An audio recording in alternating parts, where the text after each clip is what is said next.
Okay, students, welcome back to the digital business strategy lecture. So we are having some issues related to research methodology as well. Ample issues are there. Okay. So I think the online participants also put here. Putta, can you hear? Another one? So we can hear you, sir. Okay, great. So let's start digital business strategy. And also I allocate some time to discuss about the research methodology issue. So it seems some people have able to find some article. And in fact, I'm getting the information now exactly that it's not available. And so because proactively try to resolve the issues as soon as possible. Because we have two lectures, right? This lecture as well as the digital business strategy lecture. So if you do have any issues, please contact me through an email. Telling that come to the class and discuss that. And there was a kind request from the administrator to extend the deadline, and indeed, I was very happy to extend it by 1 minute. So those kind of things I could accommodate, but you have to be very in advance informed. Then I would like to. Right, but again, don't worry. We'll somehow we have taken the proposal, so I'll get it to you despite there are 30. Right. So, where are we good? What did we discuss last time? And today we have a lot of students. Why is that? Several students. What happens to this? Some students are there who are usually coming every day. They buy that. There are ordinary here. But what we show? No information.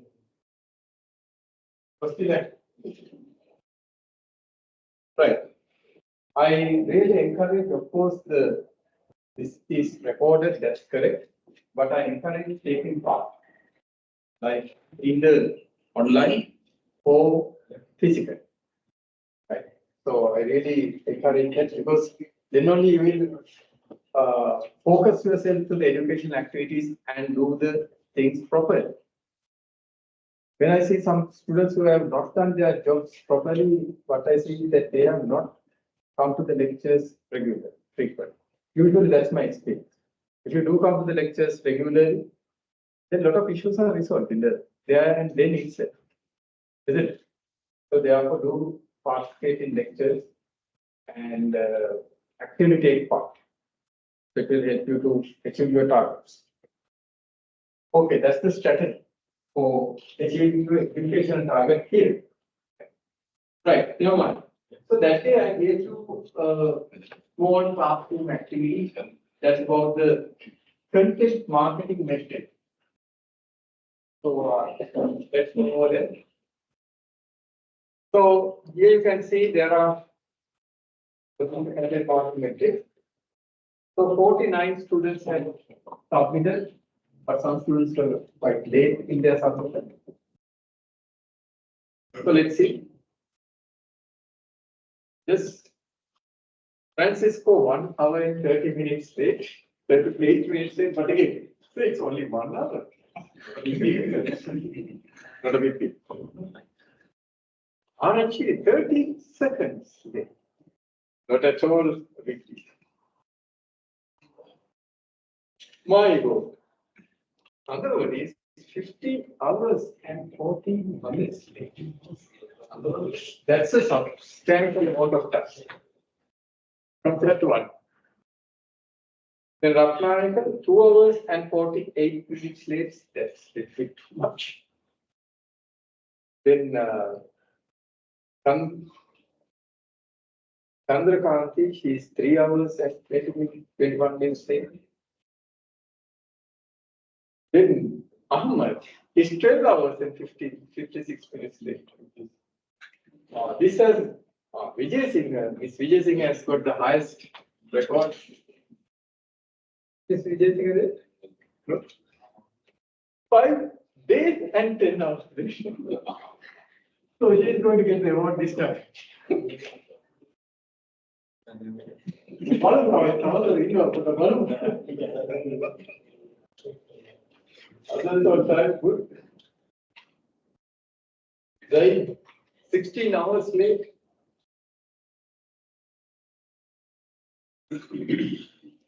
Yes, that's it. So that student is going to get the award for being the latest. Latest technology. Every time we see the latest. No, this is the latest. Latest. Okay. So NMT Vijay Singh is going to get the award for Nimesha Maria for 5 days and 10 hours late. A very good duration. Almost being late means that you have not attended it to the affairs properly. So you will lose marks. Right. So let's take one and try to discuss.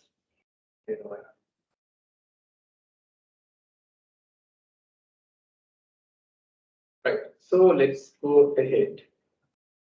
And let's say, is this similar there? Yes. Let's take you being the number one. Let's take your assignment and just showcase it.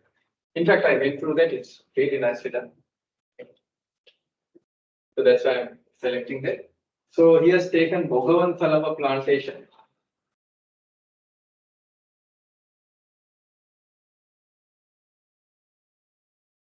So I'm going to minimize this. So he has applied the content marketing metrics to Bhogavan Thalava plantation. Right? So let's see what he has. So in the content marketing metrics, there are how many quadrants? There are how many parts? 4 parts. Right? What are the 4 parts? Entertainment. Some content should entertain. Some content should what? Educate. Some content should what? Inspire. And other content should do what? So likewise, now he has taken both, and there's a tea guy here as well. He can tell you are from a tea plantation, right? Francisco. Yes. Excellent. Now tell whether these are correct. Right? And you can give advice to him. Right? Okay. Now this is related to entertain. So he got some very good ideas. He says short and engaging video showcasing the beauty of Golden Valley of Ceylon, Bogondala estates, and tea making process. It's entertaining indeed to give some short videos on these aspects.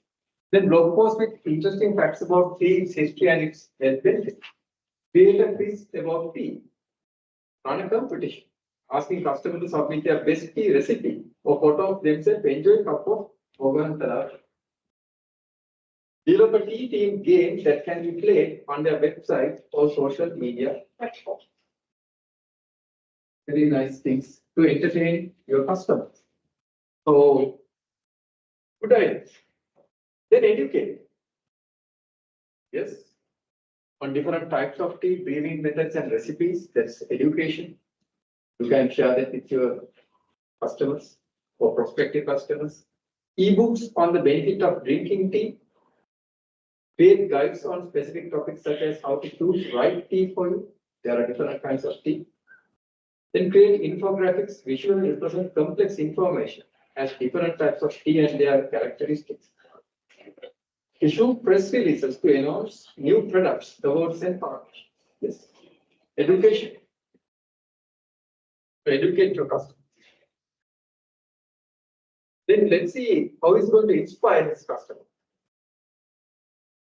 So that day there was a nice question: what's the difference between inspiration and convenience? What's the difference? The emotional aspect is there. Emotional aspect is there. Inconvenience. Right. Let's see. Let's see. So you can see content to inspire. Customer reviews and success stories. Now you are going to give success stories of drinking tea about how Bogandala tea had helped people improve their well-being. The social media posts featuring inspiring quotes about tea and healthy living. That also inspires, isn't it? Blog post articles on positive impact of Bogandala tea sustainable practices. That also will inspire people to buy this tea because of sustainable practices. Inspiration stories about the dedication and hard work of the tea farmers at Bhagwan Tea Estates. User-generated content featuring people enjoy Bhagwan tea in the beautiful locations for special moments. Inspired. Then convincing. That's where you use particularly. Right. Case studies demonstrating the superior quality of taste of Bhagwan. Again, case studies. Then comparison guides highlight the benefits of Bhagwan tea over other brands. Free samples, host events, create interactive demos. Likewise, it's there. But on the other hand, there's one thing that you can add. What's that? One thing you should have added. What's that? When this matrix, if you look at it, you can see inspire. You missed a very important. You had very good thing. One more thing you could have added. What's that? To inspire. One more thing you could have added. What's that? You could have asked Nama Rajapaksa to come and endorse it. So next time you can toast your cup. No, a celebrity. You can bring a celebrity like a famous cricketer or someone who is like that and endorse it. That will inspire.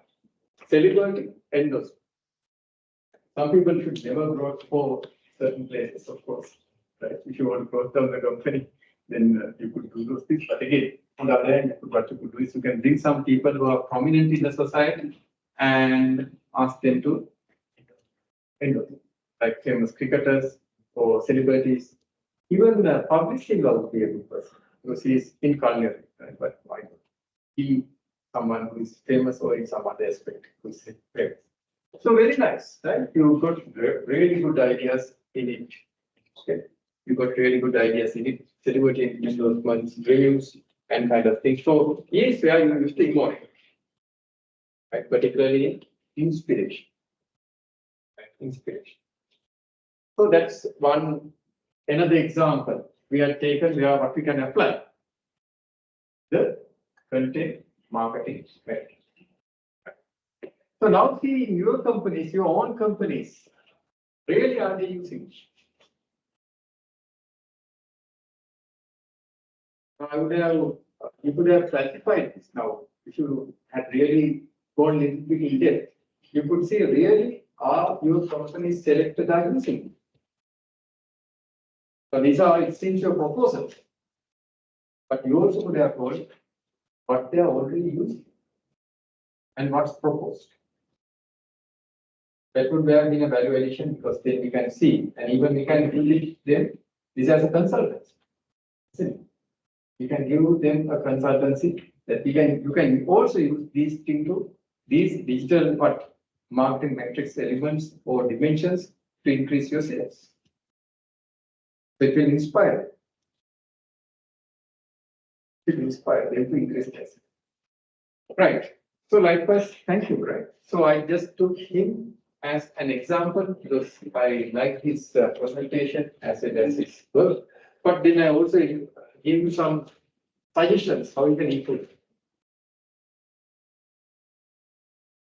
So that's about that assignments, and I'll be looking at all the submissions before. Right. Okay, today we shall come into a new topic because we have now discussed several topics. Last time, what did we discuss? Yes, it was about digital marketing. Right, and we completed by digital marketing metrics as well. And then that was assignment. So expect these kind of questions that they get. How we can be translating to promote their product. Using the digital marketing. So remember what I teach is what I test. So therefore expect these questions, which will be very important for you. You understand. Right. Okay, let me remind you every week. I think it's my duty to remind you the deadlines of the assignments. Right? Isn't it? Inspiration. So I have to inspire you to do the assignments or motivate you to do the assignments. So let's see the assignment deadlines before we go to today's topic. So yes, your group assignment is due on 15th March. Right, that's 2 weeks from today. Right, your group assignment. So what's your progress? Progress? So we are almost done. We are almost done. The 100 times we met, 100 times we met. So if you are not met, now start. It's not too late. You should start now. Start now. And I was told by, he was my MBA student, he's a CEO of a supplier who is supplying a certain garment item to Nike. Right? So he's a CEO and his salary is over 1 million. Like rupees. Then with all other benefits, it's around 2 million per month. Right? So he was my MBA student and will be my PhD student as well in the near future. Then he was telling a secret. Right. Then he got guidance for one of his assignments from me. Right. Then his deadline was on 15 and he wanted it to be completed and submitted 1 week before. I asked why. 1 week before the assignment, he wanted to finish it and submit. He told, so that's our way in our company. We produce and stock the customer's order before 2 weeks, or at least before 1. We don't do it at last month. But there are certain companies which you already know what are the other government supplies in Sri Lanka. They do at the last moment. And all are stressed. The factory workers are stressed. The managers are stressed. The accountants are stressed. And everyone is stressed. But because they do at the last moment. Even you know what sometimes happen? Some maybe 90% of the order is fulfilled. They have produced it and now they are about to ship it. In the last moment, there's a motorcycle that takes the remainder to the airport or some other place where it's going to be shipped. Until motorcycle is going to be Mamadi, they are targeting. They want to tell a Dali, somebody happy that. So the secret is have a pseudo data. A pseudo data means a deadline that you place. So now what's the official deadline? Right? 15th of March. Your deadline should be maybe 10th of March. By 10th of March, you have to do it. Then you have another 3 days. If not, you will have to definitely submit after the deadline. So that's pre-preparation. Your life, you want to win, you want to be successful, pre-prepare. Pre-preparation is a must. You are trying to do everything in the last moment, then usually it's you procrastinate, that's why you try to do it at the last moment, the quality is compromised. So therefore have a systematic process to have meetings. Now, of course, you can have any online meetings. Zoom is there, Teams are there, even Google Meet is there. So meet themselves. So it's the kind of group leaders' responsibility to inspire others and get their support. But what I say is sometimes all the group leader does everything. Why? Why the group leader has to do everything? Because the group leader doesn't know how to delegate. How to delegate. Delegation is trusting others. But then you will tell, so being the group leader, I assign things to people, they never do that. Then you have to do only this. You have to tell, if you did not contribute, your name is not going to be there. That's it. Do it once or twice, the people will be good. You have to be straightforward. And there should be consequences for your actions. Why politicians in Sri Lanka, they play jokes with us? Because there are no consequences. They know they can get away with it.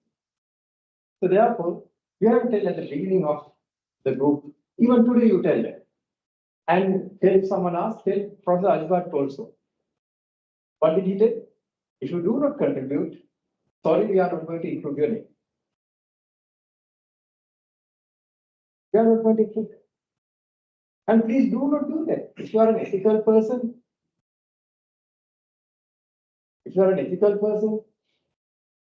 a well-mannered person, you should never include that name.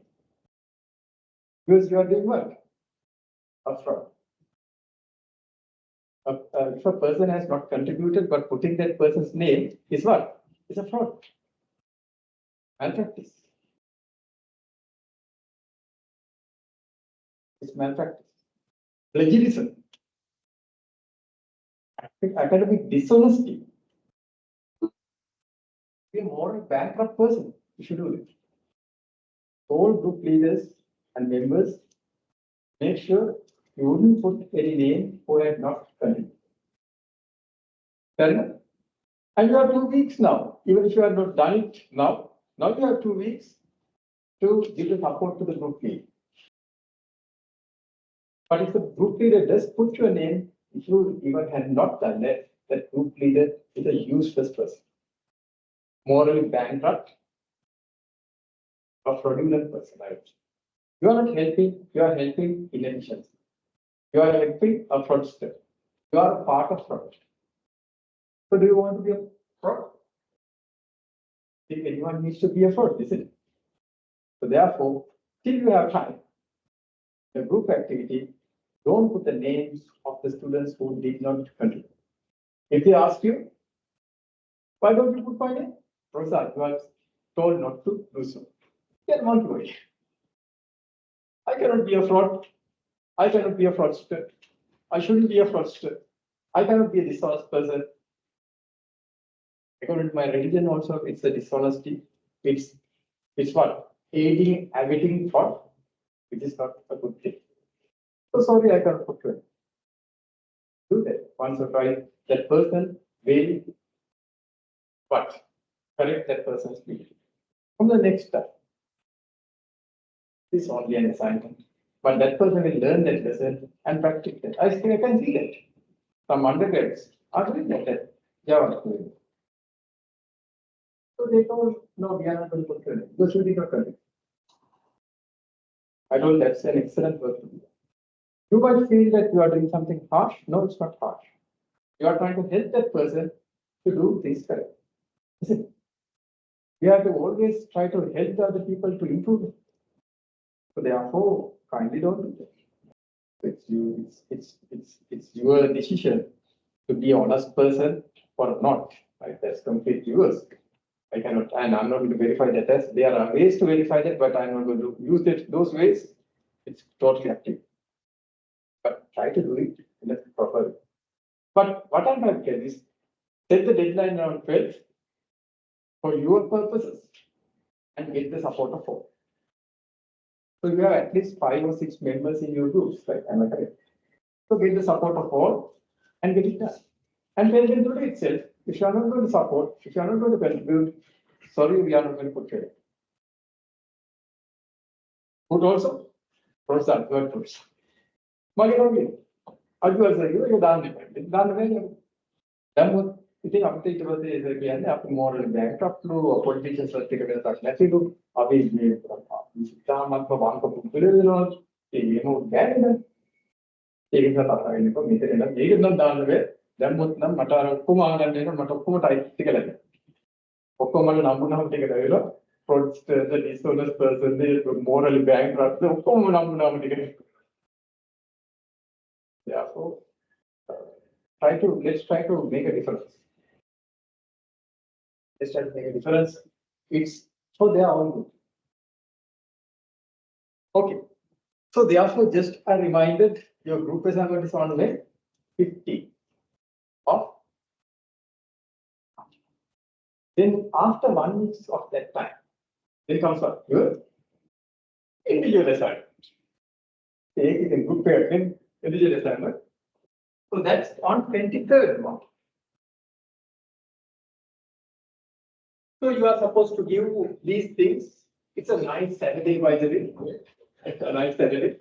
So you have to take your company and apply at least these and at least.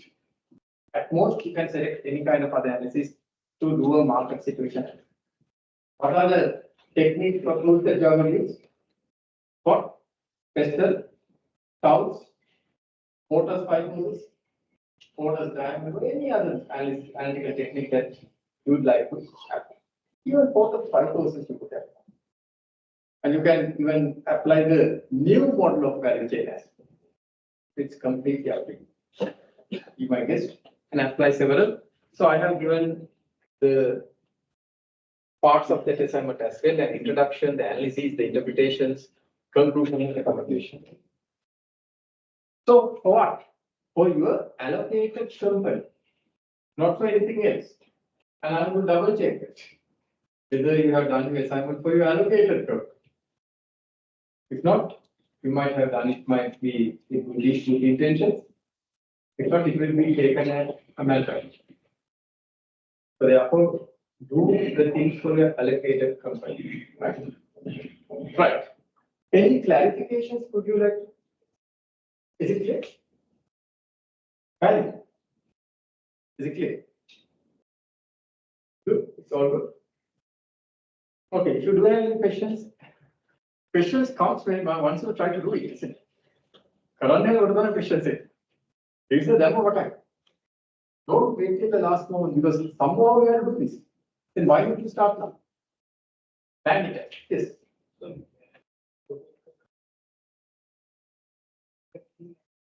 I think everything is going to discuss. Yeah, put some on that. Put some on that. Then you can tell them digital business strategy basic component. What would happen? So what are the very nice. Then put a kelly mena. Wow. Again, wow. So put a bullet number. Again, ground level they give me the other one of digital business strategy. Here company can improve. The car is still a zero. The car is a zero. The car is still a zero. So the currently a key in the water, they have to be for car. Currently, when I have a free developer, he won't be a Itu paling kita nih harus making brand kita forward harus bikin business strategy itu.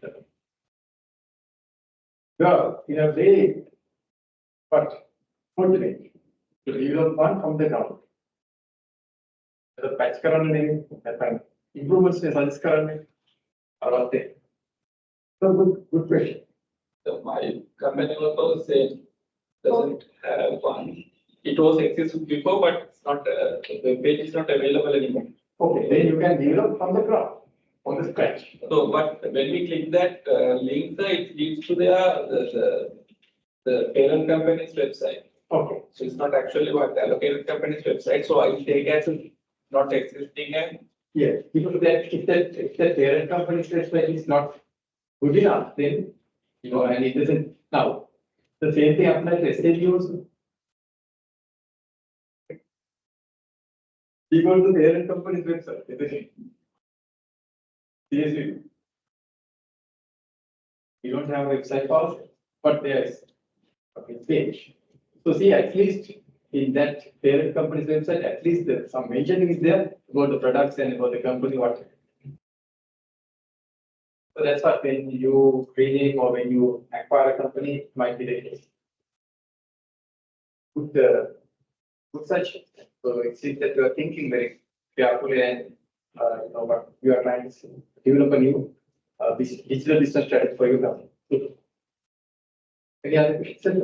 So will there be a presentation following to the group assignment? Yes, of course. On the same thing. The next day, yes, that's the plan for it. Yes. It says the last day. Yeah, not the last day, not the last. It says then a group presentation on the class thing before the last, right? And you have to do a presentation on 16th. It is very clear. 16th March 2024 which happens to be a beautiful setting with bright sunlight, birds chirping, and vibrantly people will be present online as well as offline. And the rule is, if you are in Sri Lanka, you have to physically present, right? If you are abroad, you are not supposed to come here for 15 minutes to present it. So you can join on that, right? For that period. If you are. So the presentation is on 16th March, very clearly it's indicated. 15th is a nice Friday. And Saturday comes on 15th March. And all members should present. Yes, each and every member should present. And usually what I do is I tell who should present what. But no. For my good students, you can choose what you are going to present. But I'm going to ask questions. In common. So you should be able to answer that question. Right? Be able to answer that question. Maybe you can tell someone, no, group assignment is a group assignment. You cannot tell this. All in the cabinet, all in the parliament, they have to shoulder the responsibility. So they are hooked up. All you have present, but I will ask questions directly to certain individuals. And if I feel that this person has not contributed, we'll have to take certain kind of action for that. So they have to contribute. I'm telling now today itself, almost 12 days, 10 days before this, 13 or 14 days before this. So they have to contribute, take part, understand what's going on, and try to do an excellent job. Good question. So 16 is because in your, when you look at your assessment scheme, there are numerous assessments, continuous. What are the continuous assessments that you usually undertake? Number one, there will be 5 classroom assessments. So that content marketing metrics and 16, those are all classroom assignments. Classroom. There are 5, the weightage is 10. Then what? You have group report. What's the weightage? Group report, what's the weightage? 20%. Then the group report is 10%. Then the group presentation is 20%. Altogether group work is how much? 30%. 20% plus 10%. 10% for the report, 20% for the presentation. Then this might happen. The student is unable to come on that day to present. What will be the mark that person will be getting? Suppose they have got an excellent report. They have got an excellent report, then what will be the maximum mark that student who did not come will get? Only 10. But I am going to ask the other members, did this person contribute? And if the other members say no, then that person will be zero. Correct? So that person has not come to the presentation as well as not contributed. But if the other group members tell with evidence that this person has done it, then 10% will be given and the person will lose 20%. Because presentation is not done. Okay. So therefore, it's of paramount importance to take part in that day's section. What about? Right? Understood? So altogether we have 10 minutes, so 15 minutes to present ourselves. 15 minutes. 15 minutes, including questions. Questions? Okay. So we can present for 15 minutes. Then after that, I'll be taking 10 minutes. So if I feel interesting, I'll be asking a bit more questions. If I feel suspicious, I'll be asking questions. How did you contribute? When did you contribute? On what way did you contribute? Elaborate which area. Why am I doing this? So that all will contribute. Is it? Not because I enjoy by catching fraudsters, for people who are morally bankrupt. No, I'm not, that's why I left the diploma aspect. I don't enjoy doing those things, but I have to do my job properly. My job is fair, all students are assessed fairly, and they get their due marks. If not, I fail my duty. Isn't it? Not I fail my duty, so I have to do my duty properly as a lecturer. So my work is to teach you as well as assess you properly. So therefore, try to do it better. Then comes finally what? So 10% for the 5 classroom work, then 10% for the group work, group report, and then 20% for the group presentation. So to be around how much? Okay, accounting students. They're doing an accounting degree. So to be the like maybe the year 4. Is that the no? Then there's another 10% for what? To individual. So altogether it's 50 marks. 50 marks. Right. And then what happens to the next 50? You should score at your final exam. 3-hour written closed book examination. Right. Again, I'm going to explain about you the paper and everything on 23rd. Even I will show you a past paper. Right. So you will enjoy looking at the past paper and then prepare. But again, rest assured, what I teach is what I yes. Only what I teach is what I do. The book has around 700 plus pages. Do you need to read all? No. Go through my slides, right? And go through my videos for revision, and that will be more than enough. Okay. And the cases that I ask you to analyze, who knows? Sometimes the same case with some other different name will be there. That could happen. You will see. Right. You will see that. So therefore, the exam is not going to be difficult if you prepare yourself well. So take part in the lectures, or at least go through the lecture video recordings and prepare this. Because finally, you are going to get a well acclaimed, a prestigious degree certificate, a degree. What's that? The degree offered by this prestigious organization. So if a person gets that, but if that person does not have the knowledge, skill, the attitude, and the mindset that is required to have by what? A graduate of this institution, then that piece of paper has no worth. So we have to make sure that we get what we really deserve. Isn't it? If we try to take something that we really don't deserve, that's called what? Stealing. Right? It's called stealing. If you use ChatGPT, if you get ideas from without acknowledgement from other sources, and if you just ask other friends to put your names, what's that? It's fraud. It's academic dishonest. The person who does that doesn't deserve to get it. In fact, that person is stealing. He's a robber. He's a politician.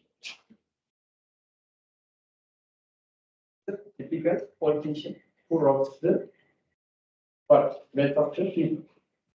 So that's why you should make sure that you have the proper mindset, and you will be, but using that proper mindset, skill, knowledge, attitude, and everything in your work in future.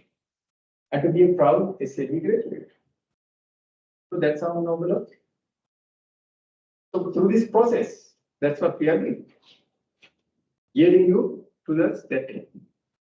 So finally, right, at the end of this process, the process is not easy indeed, I could understand that. But at the end, you will be a perfect graduate. How to make steel, do you know? Right, the iron ore has to be heated at 2000, 3000 Celsius. When you take iron ore and heat it for that Celsius, then it becomes what? Steel. So likewise, to be a steel, or even I would say diamonds like you, right? You have to put that. Then only some good product comes out. That's my belief. Good things are hard to get. Bad things come automatically. Right? See our habits. Right? Bad habits, without even our knowledge, it has come to our lives. Is it good habits? Hard to develop, but once you get it, that's an asset for you. Is it? Okay. So with those words, and remind you of your assignments, we'll now commence our today's lecture, right? Okay, any questions, more questions about the two assignments and the group work? Did we have time? Of course. Good time. Almost 14 days from today to do that. So gear up, allocate time, and work with. And always I would, although you might studying alone, that's okay, even for an individual assignment, but have some good study buddies. People who studies, who will always motivate you. Have a good team, even if you are working an individual task. So those days I could remember I was studying as a group sometimes. Sometimes I studied alone. Sometimes I studied as a group. So I could motivate. Sometimes I never studied of course, not sometimes I never studied at home. Why? I never studied at home. Always when I sit in the bed, I feel sleep. So I was studying always outside. In study rooms, in libraries, in Galle, as I told you. I don't know whether I shared my story with you. I think I shared my story with you. Right? Those are places where others were studying. So I studied in those places, in study rooms and other places. In the institute, there are good places. And of course, we have the National Library. There's a study room there as well. And you can study maybe after office hours in your organization if they allow to do so. Right? If they allow to do so. Because it might be taken as you are abusing the resources of them, but yeah, it's up to you. So, but you have to study. And the outcome should be one, a resourceful graduate of SA. Okay. Right. So these are the assignments which I again and again and again remind you, so you won't forget it. Okay. Right. And these deadlines cannot be extended, unfortunately. Why? Because the group presentation has to be done week before last. We'll understand the reason later. I'm not going to tell it now, but we'll understand the reason later. And of course, the individual assignment, we don't have at the time to get. Right. So now itself, I announced it. Of course, weeks before this, I said these deadlines in consensus with you, right? I discussed with you, right? And I said these deadlines. So they have to now work for these things.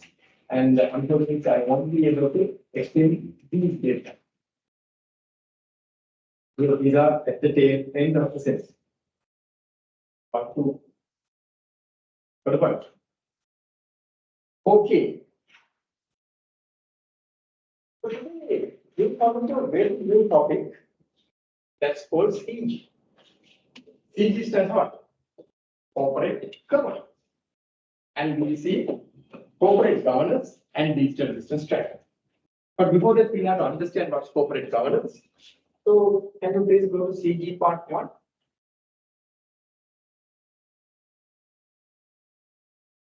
CG part 1. Okay, I have already opened that. And today I'll allocate some time. I see that some students are still facing related to research methodology. There are certain questions that you have. So I'll allocate some time for that as well. So the fifth is the data. Right. So we will start discussing about corporate governance. Right. We'll try to understand first the definition of corporate governance. What's corporate governance? And did you study corporate governance as a subject? Did Dr. Chapuri or someone else teach you about corporate governance? No? Okay, then let me take the honor to tell about corporate governance to you. This is a very, very important topic when it comes to digital business strategy or even traditional business strategy. Or any kind of business, corporate governance is important. So let's try to see what's corporate governance and why that is important. Okay. Right. So let's start with definitions. First of all, even you in your literature review for your research methodology, I told you what? Start with what? Definitions of the main concepts of your research. I'll give you a small template for that. Can you read it? There you have to first comes what? A brief introduction. Then what? The concepts. So under the concept, what you have to do? Define it. So if you have taken corporate governance, there's not only one definition, you have taken 2 or 3 definitions. Compare and contrast. Now let's see the most famous definition on what's corporate governance. This definition was given before you were born. In 1992.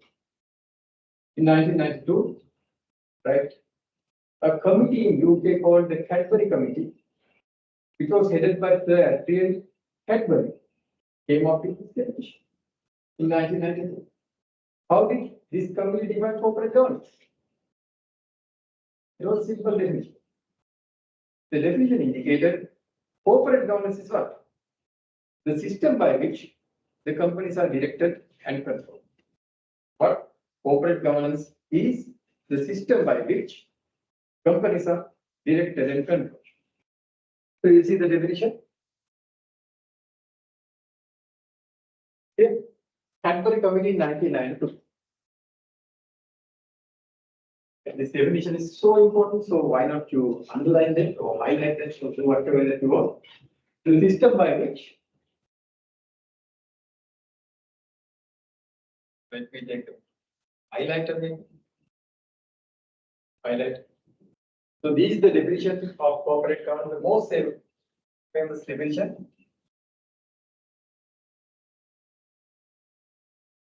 The system by which companies are directed and controlled. So this is the definition of corporate governance for a digital business as well as for an audit.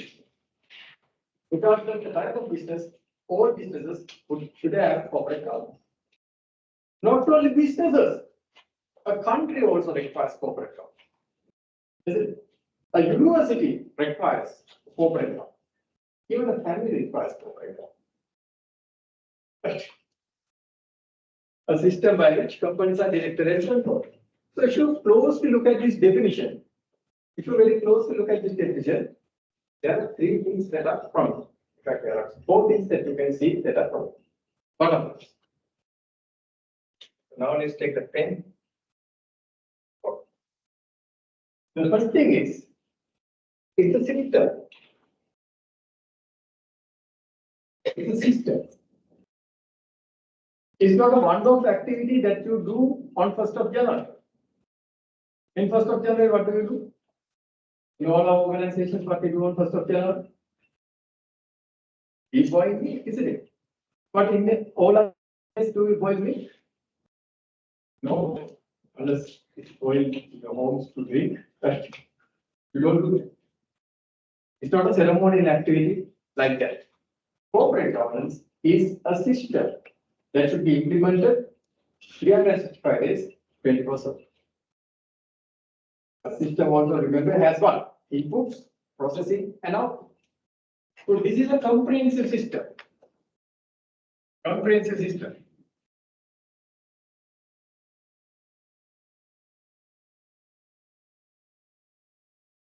It's a comprehensive system. Right? Not a set of controls, no. Corporate governance is what? It's a system. It is not just set of controls, it's not about independent directors, it's not about internal control. The entire system of all. Then the next component is companies. Because Sir Adrian Cadbury explained or gave this definition for the companies. But I disagree. And I disagree with Sir Adrian Cadbury with all due respect. But corporate governance is not only limited to consumption. It could be for government, it could be a family, it could be for anything. It could be even for a sole trade, a partnership, even for a class, even for a university. So yes, for companies, I would say for entities. Any entity. For entities. I don't know why this is good. Maybe I try to use the eraser.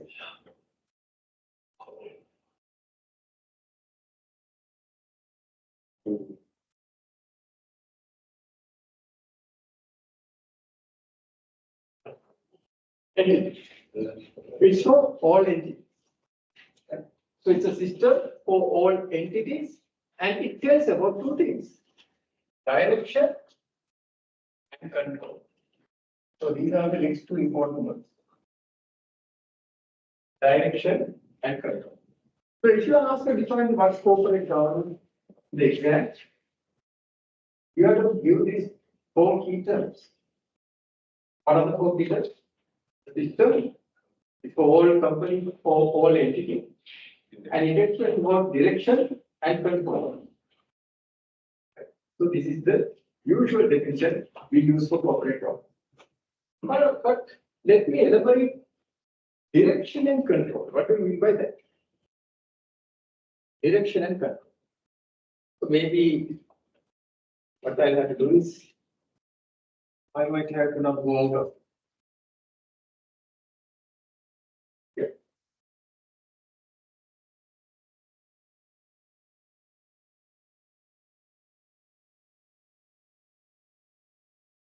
So let me use the smart.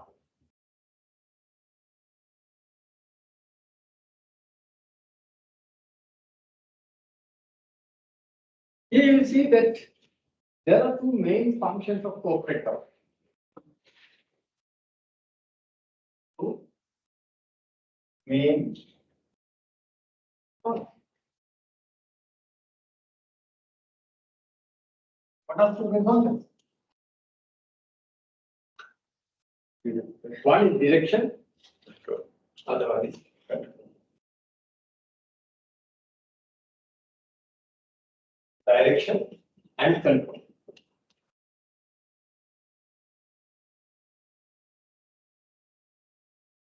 Are these the same? No. Setting the direction is setting the vision and the objective, as well as the strategy. That's the direction. Control means you make sure you are in the proper direction. You are going on the proper direction. That's control. So we can divide this direction into strategy formulation. Please take down this. Strategy formulation. Direction. Strategy formulation. Then policy making.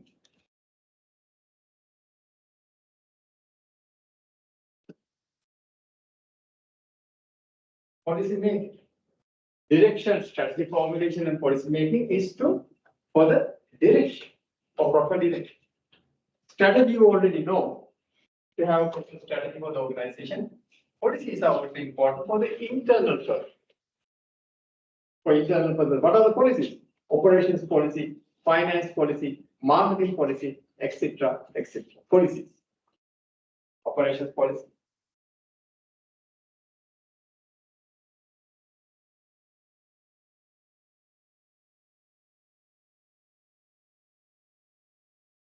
Operations policy, marketing, finance policy.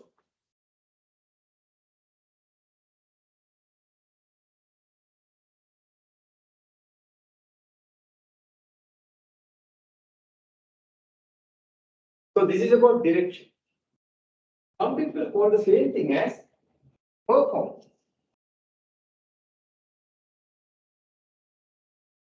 Performance. Then control, some people call the same thing as well. Conformance.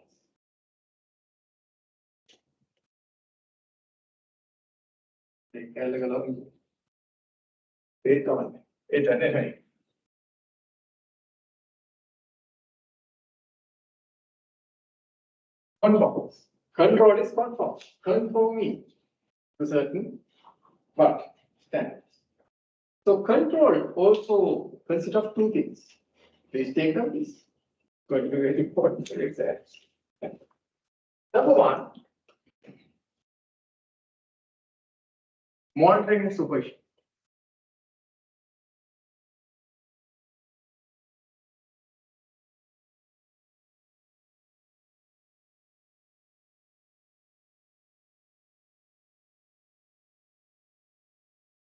Number two, discharging external accountability.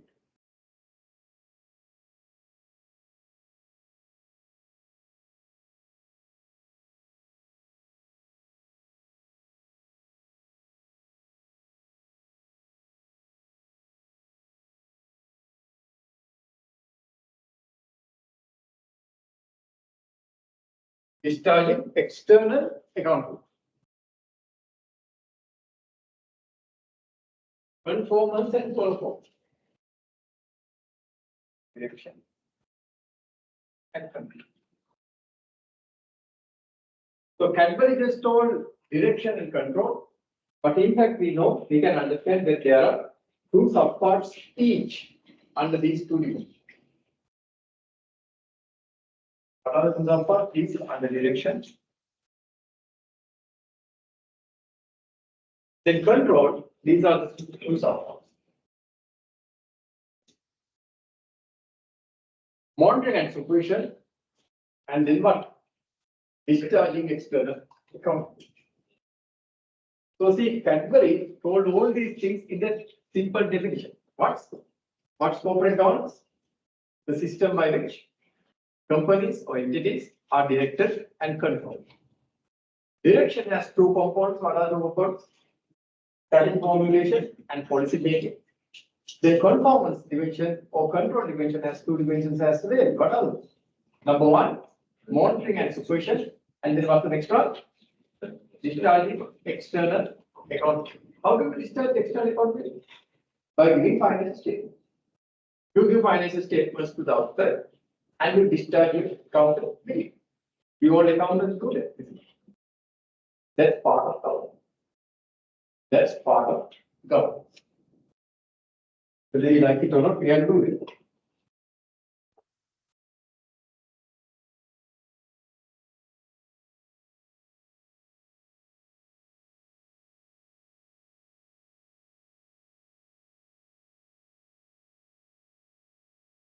Part of law. Okay.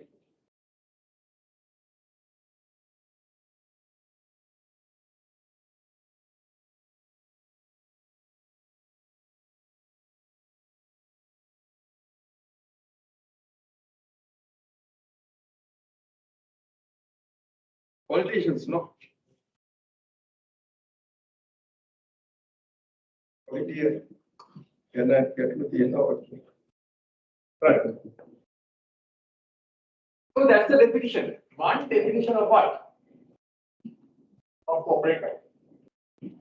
But as I told you, there are no only one definition, there could be several other definitions as well. We'll see what are the other definitions as well. Of corporate governance. Let's come back. Then OECD, the International Organization, OECD has defined corporate governance in some other way. What's that? What's corporate governance? The corporate governance structure specifies the distribution of rights and responsibilities. These underline rights and responsibilities of whom? Among different participants.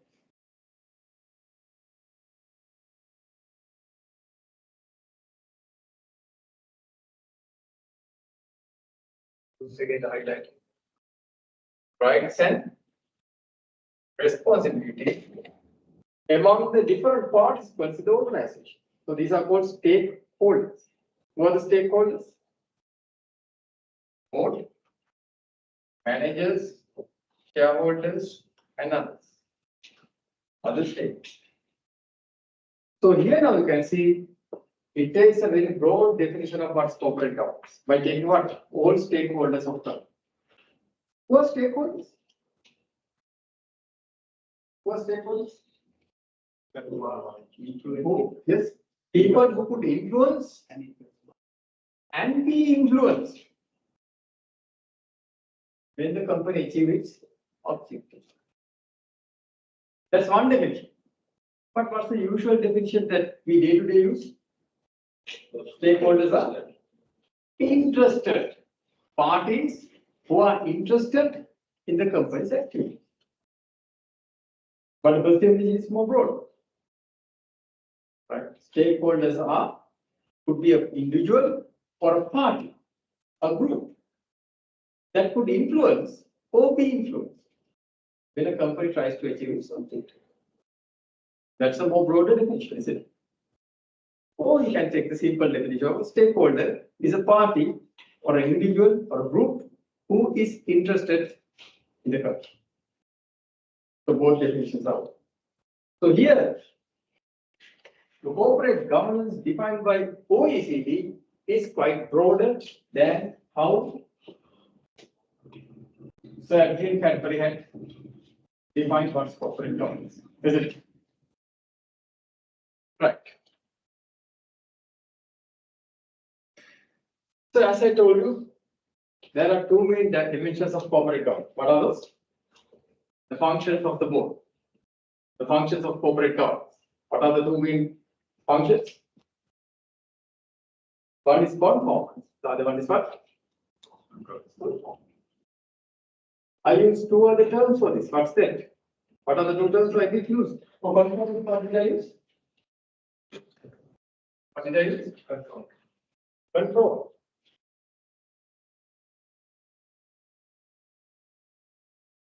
Or you can even use the term compliance. Compliance.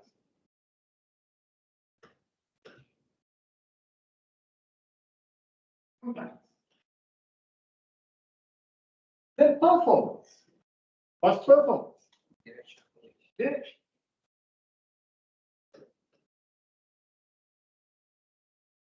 Direction. So you can see likewise we can define the two roles of the board or corporate governance in this manner. What are the two roles? Conformance and performance. For direction and control. Then what did I do is I subdivided these things again to four parts. Four parts. Four subjects. Control. I divided how? Control is divided. Control, supervision and monitoring. Then Then performance. Strategy formulation and policy making. Strategy formulation and policy. So this is about corporate governance.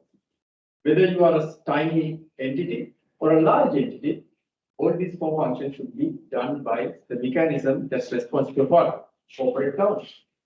In a company, who is responsible for corporate governance? Who's responsible? The security guard? The sanitary worker? Management. The board of directors. The board of directors. I'll tell you the management and board of directors are two different things. Management and governance are two different things. What's the difference I tell you? It's all the same. All the same. It's different.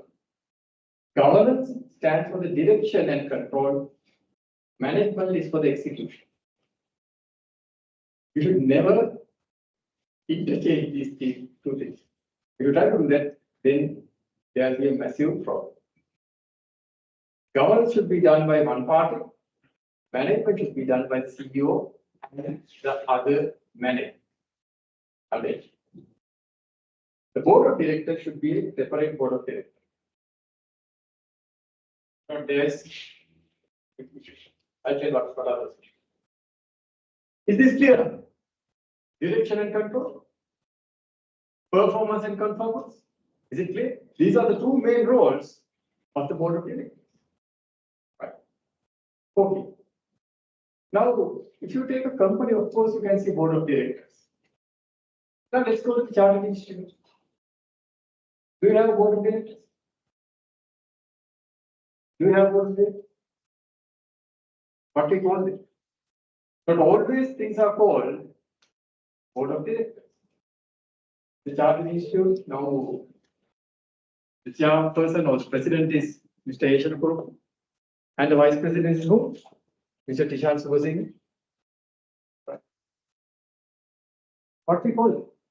The governance arm is called as what? In the institute. And the institute, what we call it? Very much sad to hear it. It's called a council. It's called a council. But the same thing as we have in a private company. But we can call it the board of directors. We call it the council. The chartered institute, we call it the council.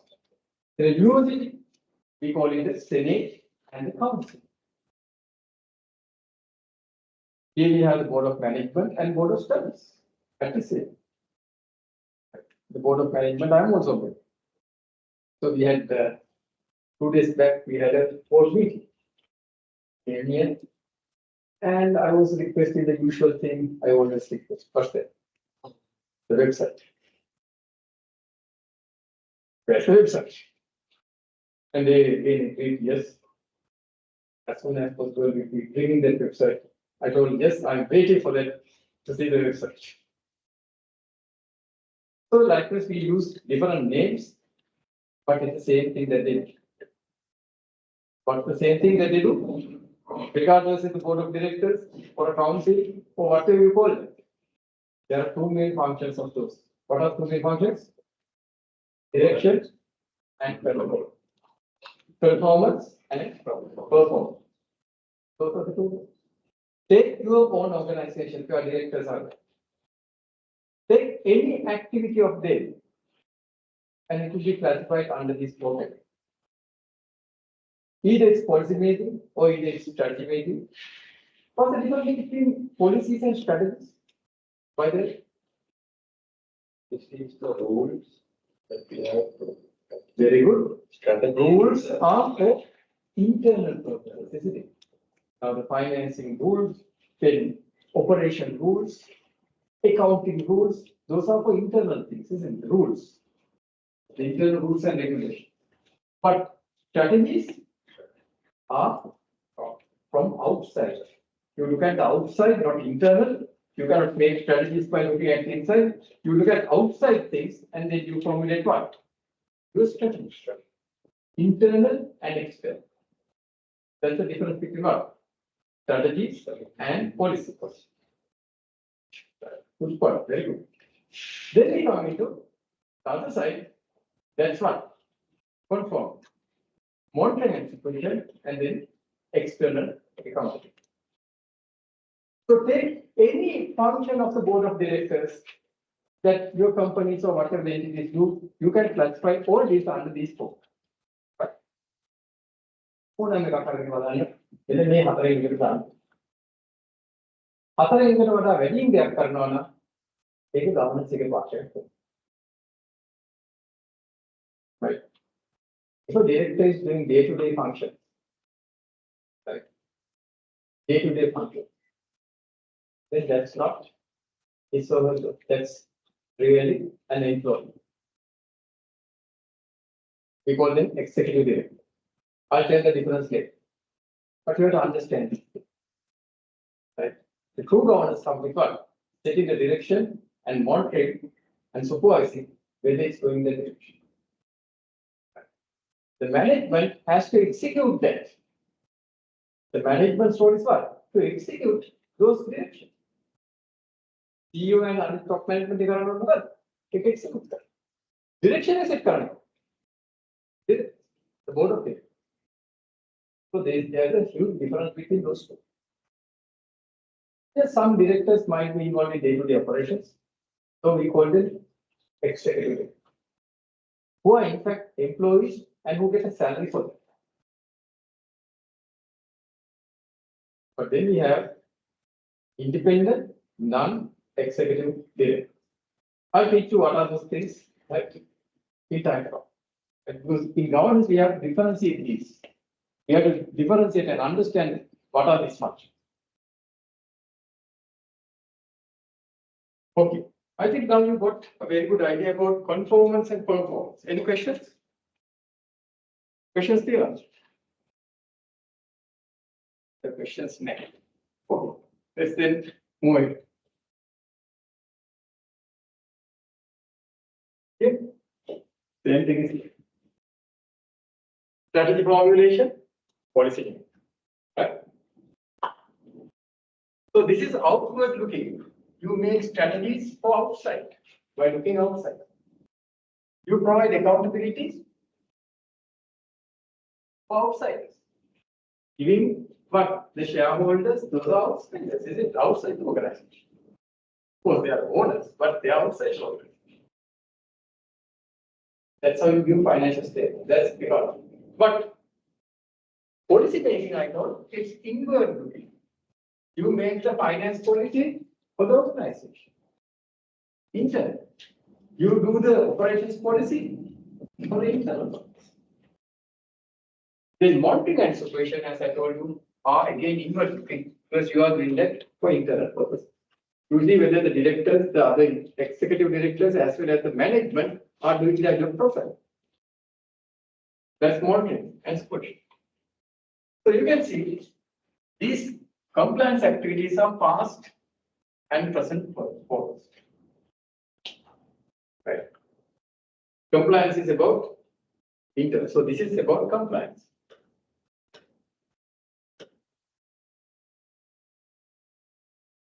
Performance. This is about what? Okay.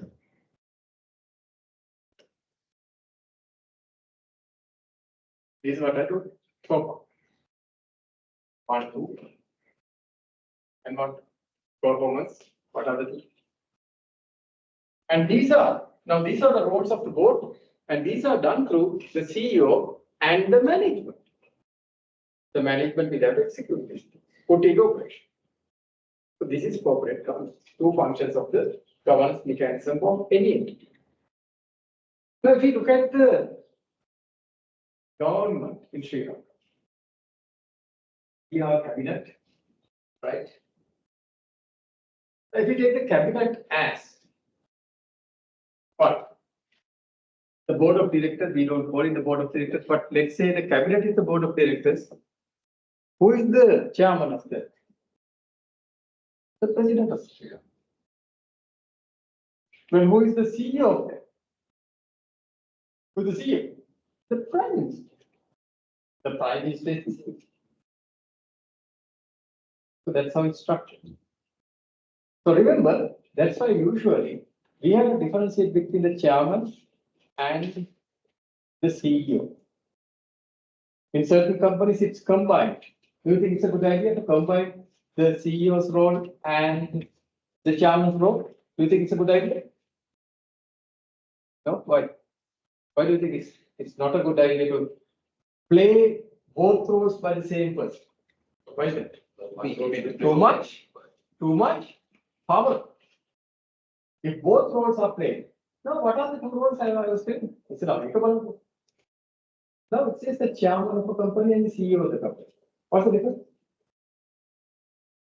So one person is called chairman, the other one is chairperson. The chairperson and the CEO. What's the difference? Chairman and CEO is what? Well, I can yes. Chairman means what? Chairman means what? Board chairman. Chairman means the board chairman. The main duty of the chairman, the board chairman is what? To run the board properly. Board of directors properly. The CEO's role is what? To run the company according to the direction of the board. So it's completely different. Board එක දුවන එක company දුවන එක දෙකක්. Is it? Running the company is one thing. Running the board is some other. In certain companies in Sri Lanka, of course, it's combined. I don't think it's a good idea. No. Why? It's concentration of power in one person. Now see what has happened in Sri Lanka. Although we have a chairman and CEO, because of executive presidency, the president has got what? All powers. The CEO, the prime minister, has no powers compared to the president. That's how the structure is. So the prime minister is just a namesake nominal individual.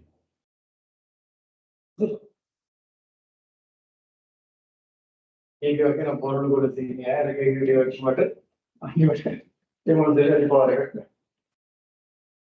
that person cannot do it. Is that you think good? Now see what happened. I'm not talking about politics. Now if a donkey becomes what? A donkey becomes the president of Sri Lanka, which we had some experience in the minor. Completely, the country is ruined.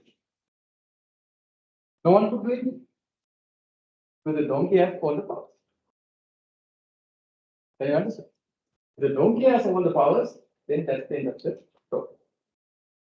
So this donkey ruined the country and also ran away from the country. Pasta during Gulag. And of course, that person even was telling, he is the most foolish person in the chat. He himself admitted. And of course, it was, he witnessed that as well. But at least he was not apparently a thief, right? Like some other members of certain places. But he was a genuine person, it seems. But again, I don't know. Not so intelligent. So you have to understand that the role of the chairman and the CEO are different roles. The board chairman's role is to run the board properly. Board chairman के role. CEO के role what? Company के role है direction क्या है? Chairman है board के direction सालों company के role CEO साथ top management के साथ lead करते हैं. So those are two roles. When these two roles are combined, that's not. We call that situation CEO chair dual. Right? But if you combine these two roles, we call it CEO chair dual. CEO chair dual. Dual.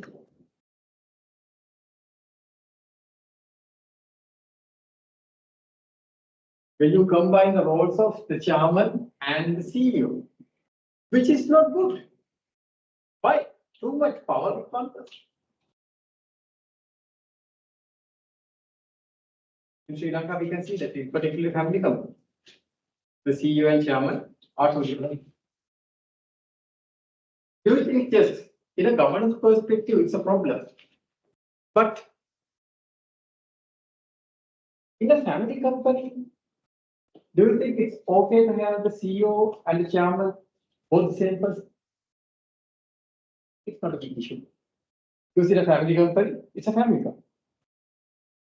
Invested by, the investors are the family members, is it? And of course, in a family company, we don't have that much of profit to pay to people. And it might be the founder with the chairman as well as the CEO. So in a family company, it might not be a big issue, but in a listed, public listed company, it is an issue. But the CEO role and the chairman role played by both. Because no one is there to moderate the CEO. Like in Sri Lanka. At least now it's run by a kind of a learned person, a person who has some kind of education. I don't know whether it's correct, but again, what I see is I don't, I evaluate people only by merit.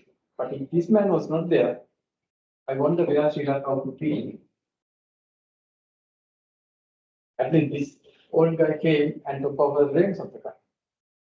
Some people were shouting, barking, and doing differently, but they did not come and they did not rise for the occasion. It was in the category Duna. Likewise, we are lacking of leaders. That's why we have this country like. So governance is lacking in this one. So it's similarly have good governance. Good governance. Japan, good governance. What a joke, isn't it? When that government came into power, within 100 days, the central bank was looted. Is it? Idasiya Kanakali, Japani, Oduni. Central bank, Mahadavali. Okay. That's the good governance thing. So that's why in Sri Lanka, the politicians and politics are very, very interesting. No governance. That's what I would say. No good governance. Right. Any questions so far? Compliance and performance? And at the exam, how this is going to be tested? You might be given a case study. Of course, your paper consists of one main question and three other questions. I tell you the paper structure will be taken, but again, there will be a case study, a 2-page, 2.5-page case study. That's the first question. The weightage is 40. Then there will be another 3 questions that you write, 20 each, 60. 60 plus 40 is 100. So the first question will ask these kind of questions. In a digital business, you will be given a digital business, there is board of directors and there is poor governance, and you will be asked to recognize these issues. Maybe in this digital business, the 2 individuals, the chairman and the CEO are combined. It's run by the same person. You think it's a good idea? Likewise, you might need to understand those sides. And then you might be asked, okay, what are the rules of governance? What are the 2 roles? Conformance and performance. When it comes to performance, what are the 2 roles? 2 sub-rules? Strategy formulation and policy. Then when it comes to compliance or conformance, we have 2 other roles, sub-rules under that aspect. What are those? Yes, discharging external accountability, then monitoring and supervision. So likewise, you should be able to explain. Because these are not only going to be important for digital businesses, it's going to be important for all businesses, traditional and other. Right? Understood? Any questions? Okay. So this about this aspect. Right. Shall we take a break now? And while we take the break, I would like to invite students who have research methodology issues to be resolved online and physically. So we'll try to resolve those issues. So maybe you can go take 10 minutes break, the people who have issues, and come back. Other students take the entire 15 minutes and come back at 5:50. So please come at 5:50.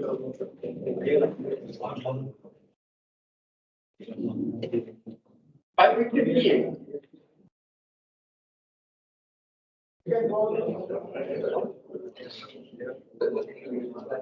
No, we will take some water. Why don't you take it?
Good evening, sir.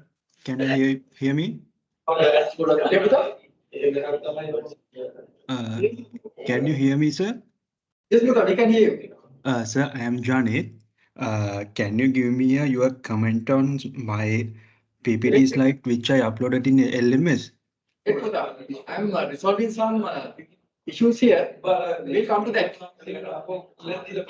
We'll come to that. Okay, sir. Thank you, sir.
Identify the main moderate, you don't need to moderate, but you have to take it done. Right? Read it very carefully. Okay. That is first. Yes, that's what you want to be. As the structure. So it's the methodology you can get from there. The objectives can be that. But it was Srilanka, but you have to follow the objective. Then many, of course, you can improve more, but you have to use that the base. That's the base.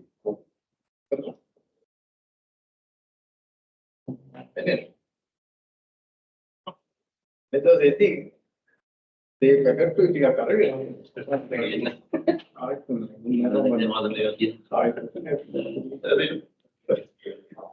Yes, sir. And what would I say about for example? Francisco.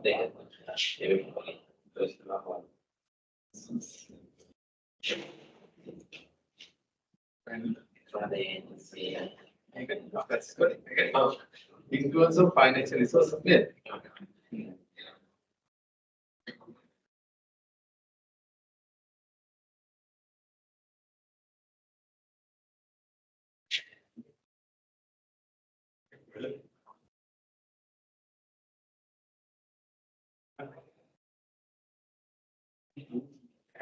මහක්කක් නොමැත කියන එක නෝ ඉන්නවා.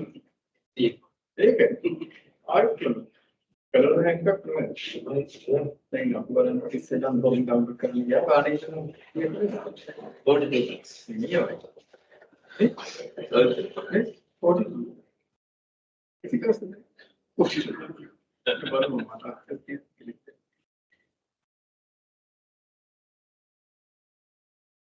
පස්සේ මම මොකද? ප්‍රශ්න.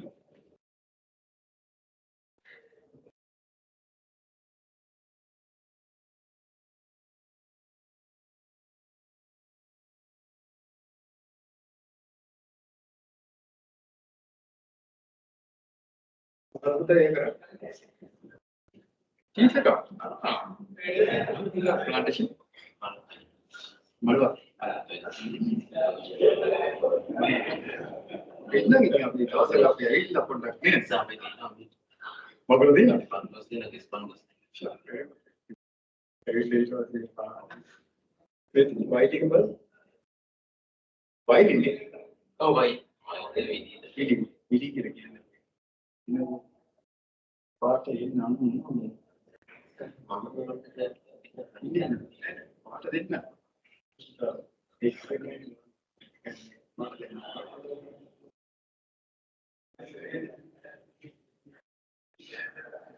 financial resources from sustainable growth initiatives. Itu pun kan yang kerja.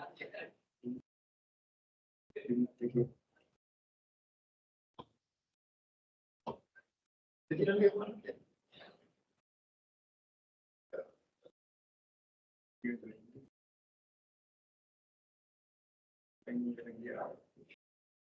एक ने तो मार ठीक है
Yes, Itu log ada dia awasta.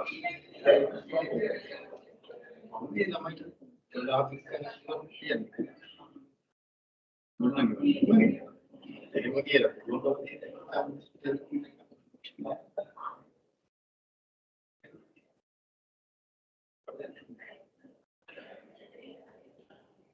Baik, bisa kita bagi lagi.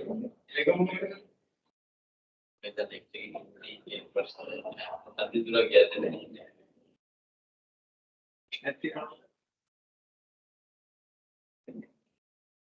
itu kalau itu jadi orang dia itu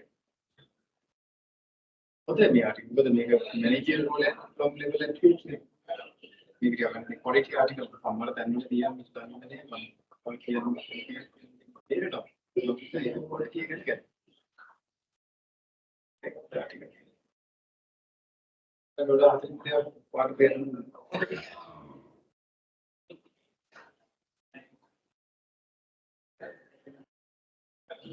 itu versi sebenarnya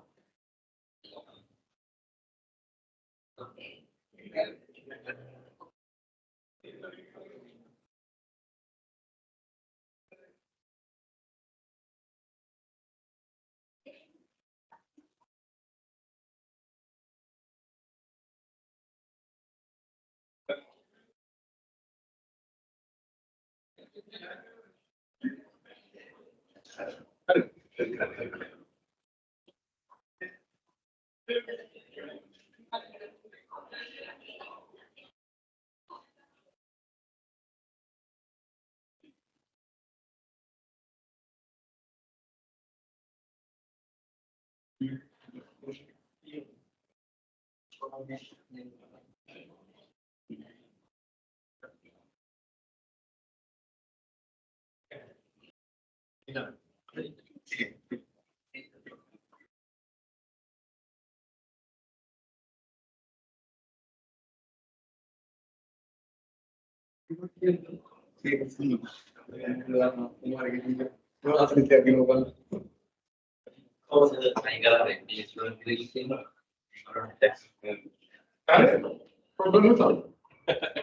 you, sir.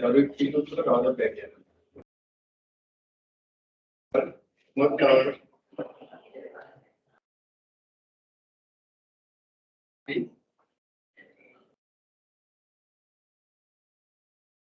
Awal water kata kan? Even try Srilanka. I don't know the but I need evidence. I can do that medically.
Then what Ramadan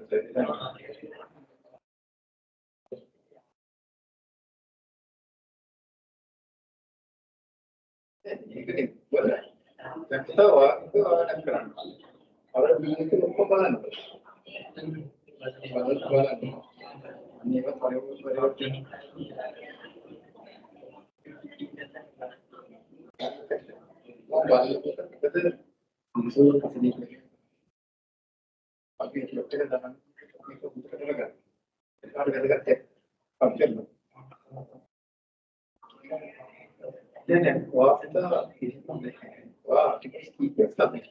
Other domain of it and articles that again the topics that are very fast so Jordan another in part was up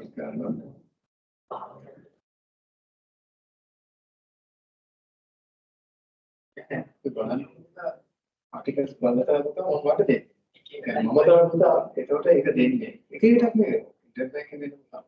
But I feel most of the check most of the allocate currently can make a student. Again, what is suggest current? Just the already know.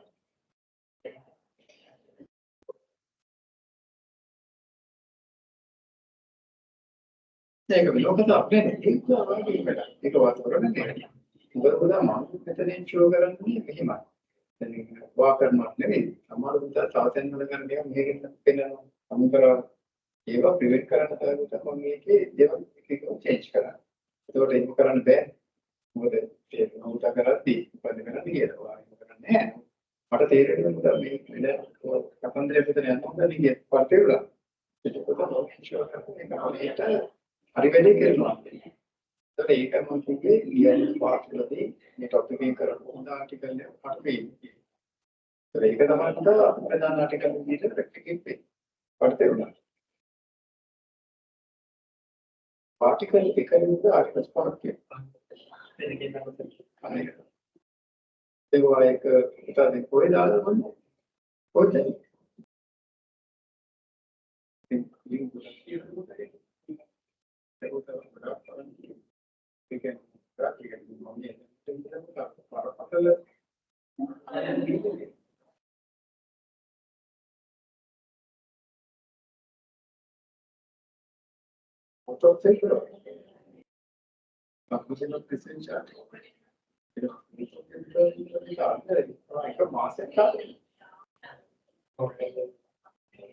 Again, again, discuss करना negligence का online थे कौन कौन से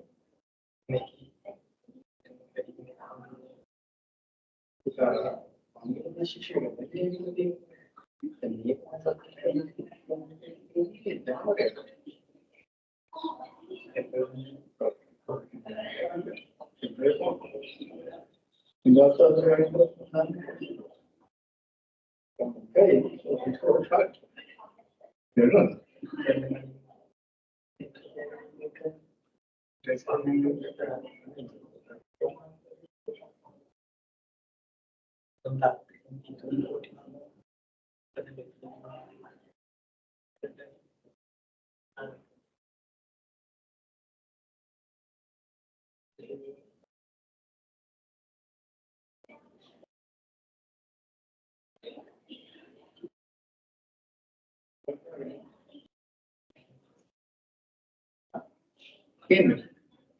man itu api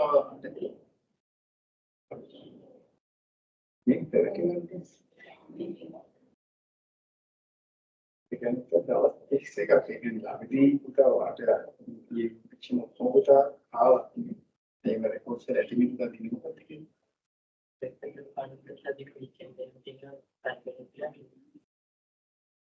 जब ये का है तो मिक्स होके देखिए देवल का हम कुछ वाई करेंगे तो आप एक खाली करना देखा मतलब वाट ये नहीं है हम दिए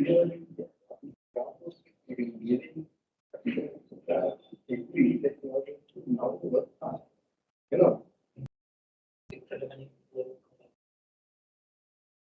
very kalau angkat takut kalau di मैं बाकी एक तो था एक अल्लाह ने तो अल्लाह ने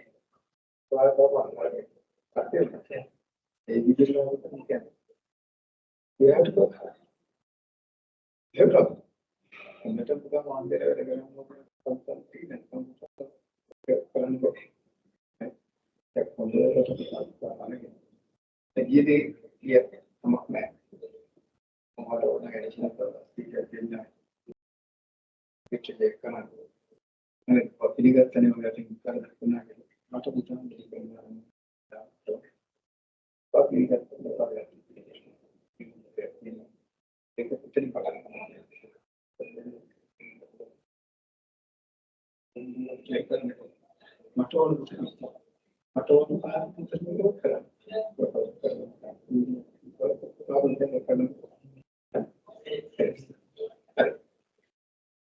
Oke, nomor kan? Berapa Baik, kita putar. Sama lecture kita minum. Online kami kita. Kita putar. Kita kemudian nah, kamu ini kan apa ya? Mami baik kita. Kita design ini. Apa ini kan? Oke. Ayo kita paling dia. Dia putar resource itu. Ini kan bentuk ini. Jadi kayak apa dulu?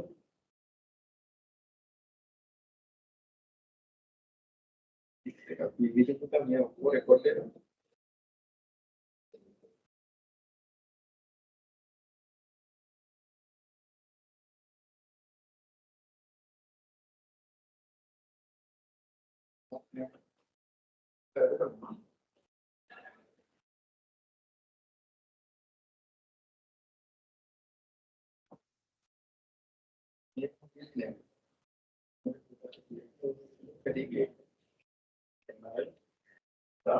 Acceptance of engagement. What is the point? So,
Amanda.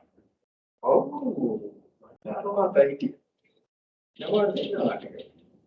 Tomorrow, organize painter. Yeah, dedicated. What the?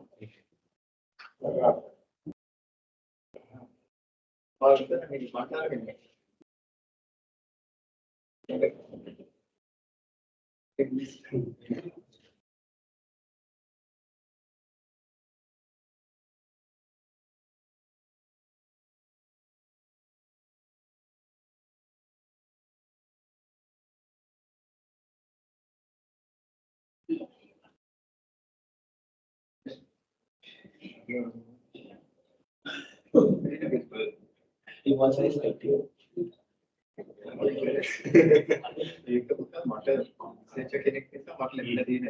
අපි ටිකල්ස ගොඩක් අපි team එකම try කරලා මෙයාට research එක හොයාගෙන අමුන්නේ.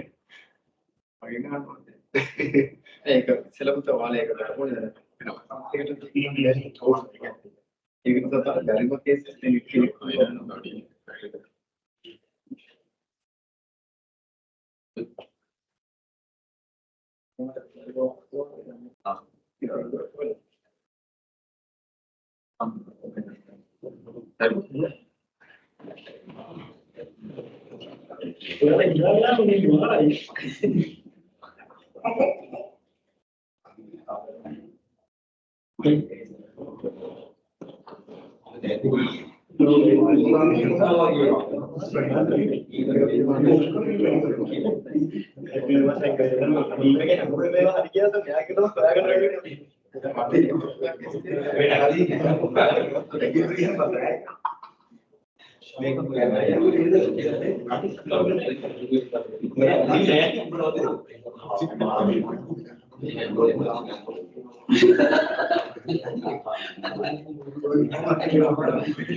දෙකක් Hari Lanka. Fantastic.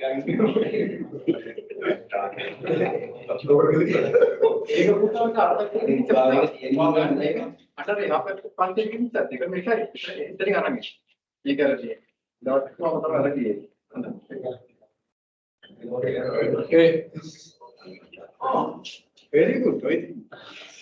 Digital business. Digital business.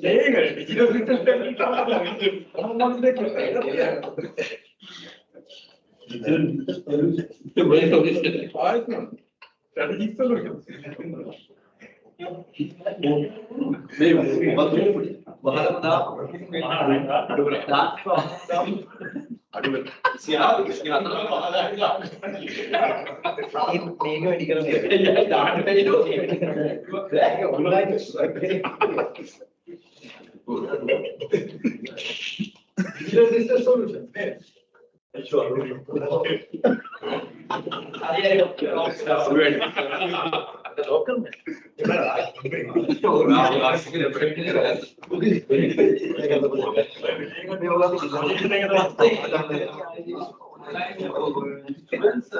student had a problem. Other one, you had a problem.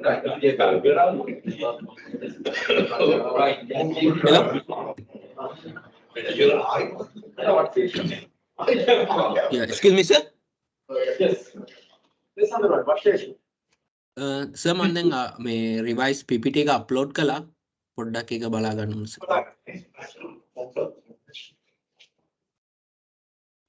Oh, what the upload? Digital no sorry, research එකට, sir.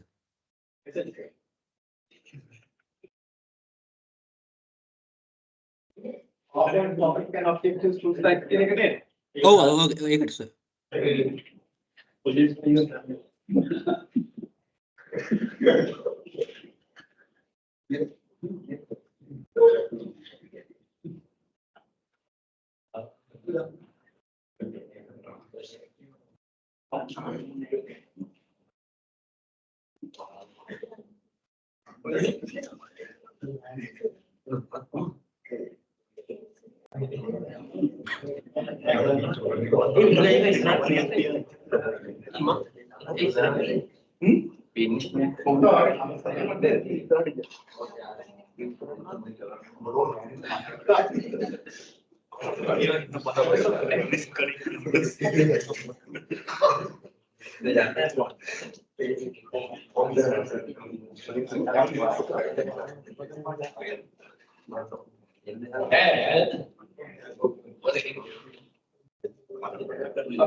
මම අප්ලෝඩ් කළා සර් ඊයේ ආපහු ඊයේ නෙවෙයි දැන් දවස් දෙකකට විතර කලින් ඒක තමයි ඔයාගෙන තියෙන්නේ මොකටද අප්ලෝඩ් කරේ මේකෙන් එක අප්ලෝඩ් කරන්නේ මම කළේ සර් දැන් කලින් පාර මම අප්ලෝඩ් කරලා තිබ්බ එක මම අයින් කළා ආපහු two slide presentation එකට තමයි ආයෙ re-upload කළේ ඔයාට දැන් පේනවනේ මේ ස්ක්‍රීන් එක ඔව් සර් ඒක කියනවා 2024 PowerPoint topic and objectives කියන එක තමයි දාන්න ඔව් ඒකට තමයි සර් අප්ලෝඩ් කළේ ඈ ඔයාගේ 37 කියලා එකක් නැහැ 37 තියෙනවා මම 37 සර් ඒක sorry 30 ආයෙ 37 තියෙනවා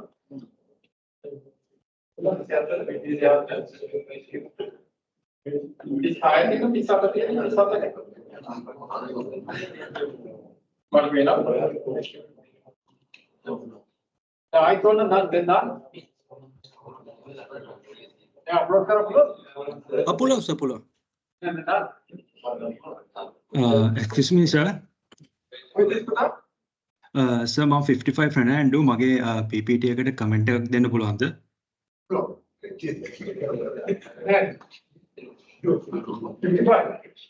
ඔව් සර්.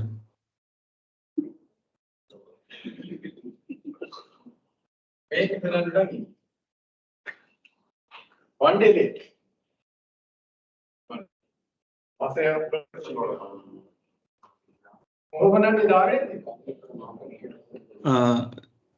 Sir मैं working hours වල sir join වෙන්න අමාරුයි sir.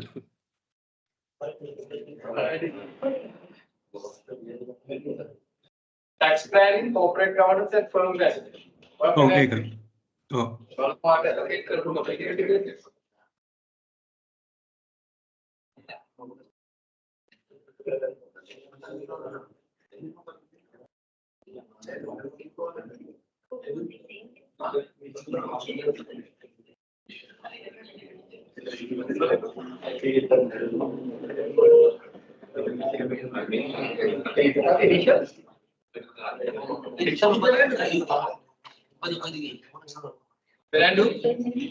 Oh sir. Sir, so මට හරියට ඇහෙන්නේ නැහැ sir. ආගේ මේ නිෂස් BMP ෆෙනයිද? නෑ HKJC. HKJC. ඕකේ හරි. හරිද තමයි තොරතුරු. මොන මේ වාගේ මේ නේද? Okay. පුතා වාගේ මේ වීඩියෝස් බලන්නේ නැද්ද? ලෙක්චර් වීඩියෝස් බලන්නේ නැද්ද? මුල් ටික විතරයි සර් මේ අනිත් ඒවා තාම ෆලෝ කරන්න බැරුණා සර්. ඒක තමයි. fundamental issues violate කරලා තියෙනවා.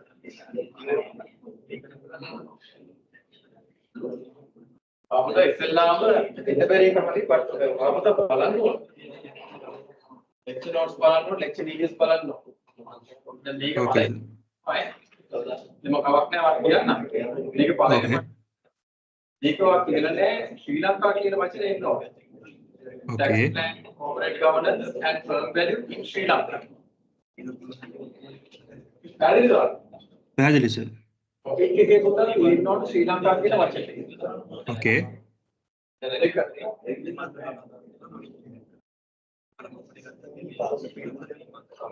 අනිත් එක පුතා මේක objectives number වෙනවා. Okay sir. එක දෙක තුන විදියට number වෙනවා. ආයෙත් topic එකට පැහැදිලි.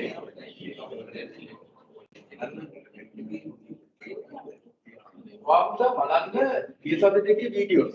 ඒකේ මම කියලා දෙනවා මොඩරේටර් එකයි ලීඩ් එකයි අතර වෙනස. අට හිතනවා ආගේ තර්ඩ් ඔබ්ජෙක්ට් එක බලද්දී මොඩරේටර් කෙනෙක් කැපිටල් කියලා පේනවා. ඒක මීඩියට් කෙනෙක් කම්පෝක් පේනවා. මම දන්නේ නැහැ. එතනම කියලා ගන්න මොකද්ද මොඩරේටර් වීඩියෝස් වල කියලා දෙනවා. හරිද? Okay sir. Okay. බලලා තර්ඩ් ඔබ්ජෙක්ට් එක හරියට හදාගන්න. Okay sir. Hi sir. Thank you sir. Okay. Thank you very much sir.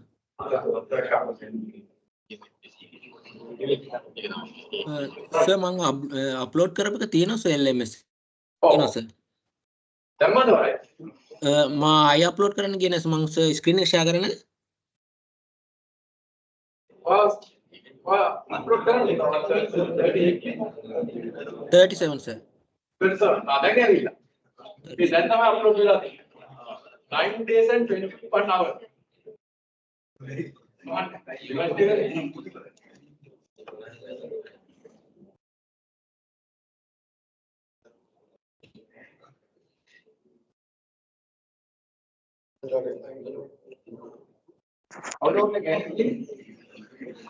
Excuse me, sir.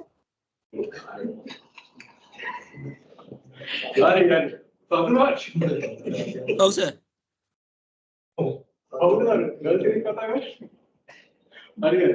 Integration of artificial intelligence in accounting. Opportunities and challenges in Sri Lanka. හොඳයි. topic එක හරිය ශ්‍රී ලංකා කියන වචනේ ඇවිල්ලා තියෙනවා.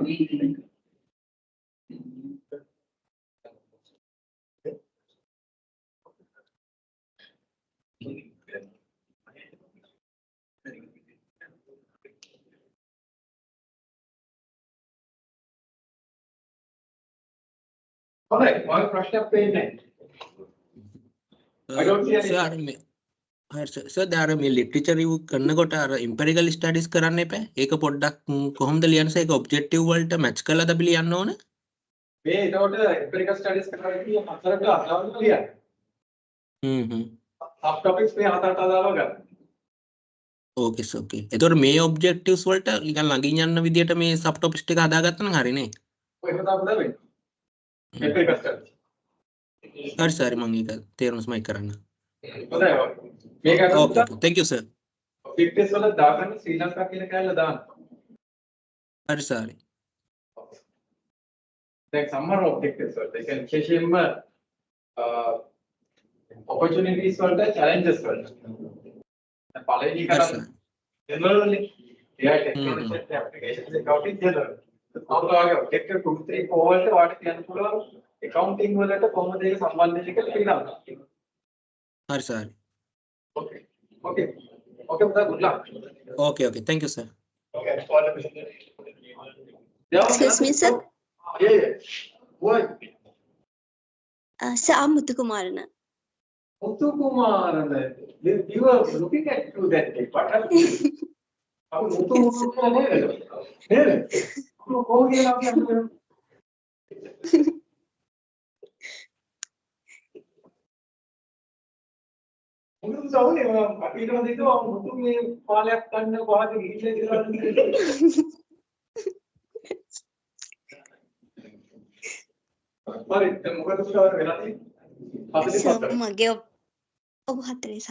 mage objective check करना comment करना sir. you have to come for lectures. Yes sir, but But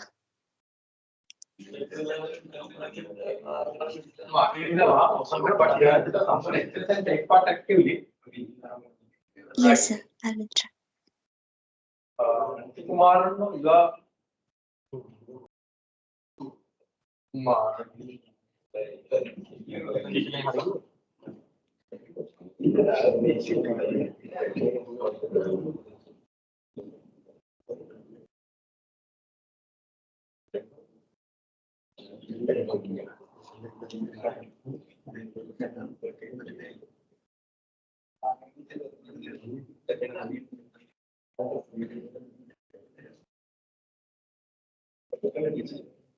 yeah, you have taken the allocated topic. Yes, Puna, what is the problem? Yes sir, I just re-uploaded it as you just suggested me only 3 objectives. So I amended it, adding those 3 specific objectives.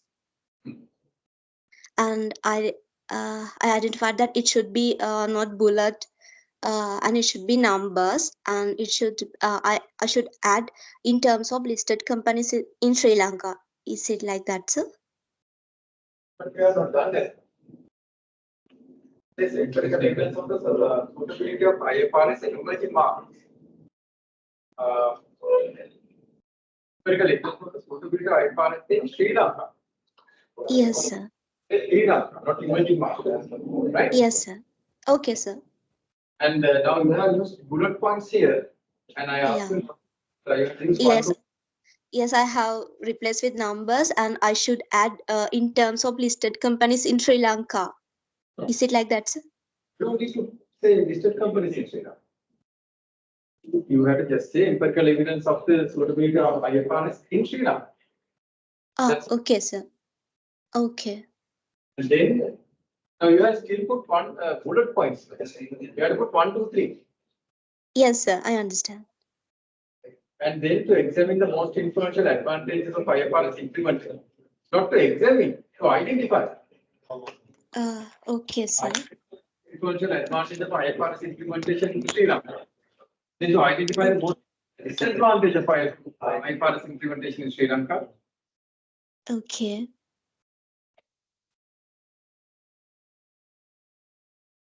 Then number 3 should be to see whether the perceptions of the stakeholders differ on the advantages and disadvantages of IFRS implementation.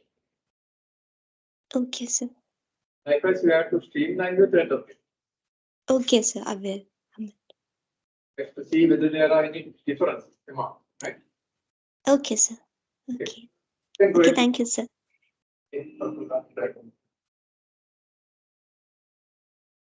Right. Any other online student who want to clarify anything? No students.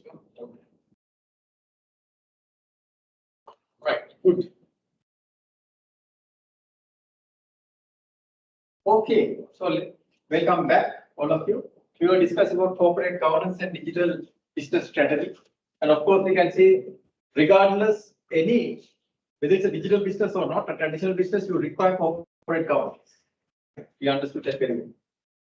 And yes, let's come back.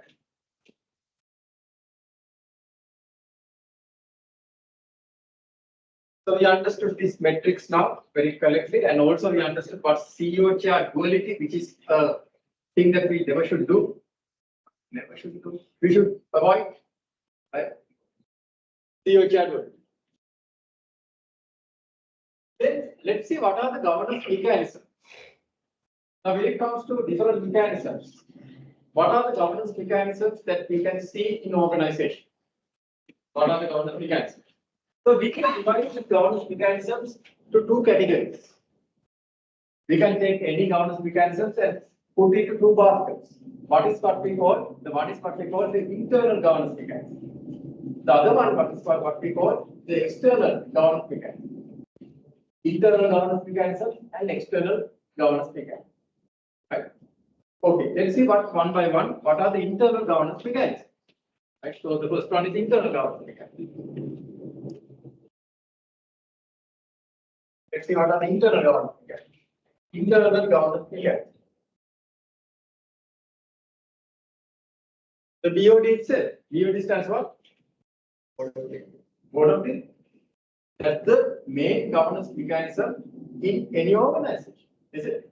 The main governance mechanism in any organization is the Board of Directors. The chartered institute, we call it Board of Directors? No, we call it the Council. Different names might be used, but again, this is the main governance mechanism. We can call it the Council, we can call it the Senate, we can call it the Board of Directors, we can call it any name, but it should do those two duties. What are the two main duties? Performance and performance. Duty should be executed. So that's the number one. Let's see more.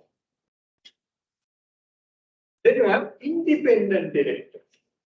Now this merits a little bit of discussion. Right? Let me now tell you what are the types of directors. What are the types of directors? Let me take the smart board.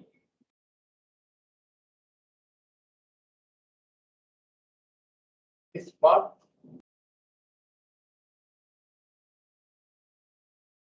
The board also should be smart, isn't it? You are no other question. Okay, that's good.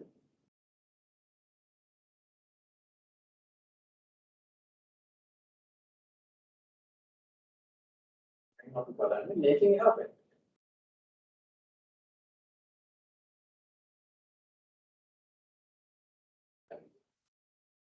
Next. Training. Fields. Good. Yesterday I know the fields. That's good. Right. We can have direct. You can take down, take it important, right? Director can be two types. We have two types of director. One is called executive director.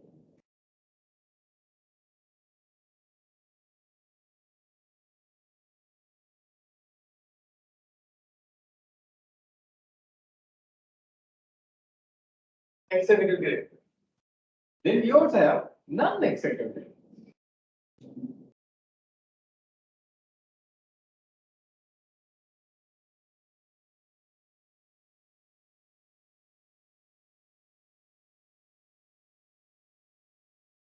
These are the two types of directors we have.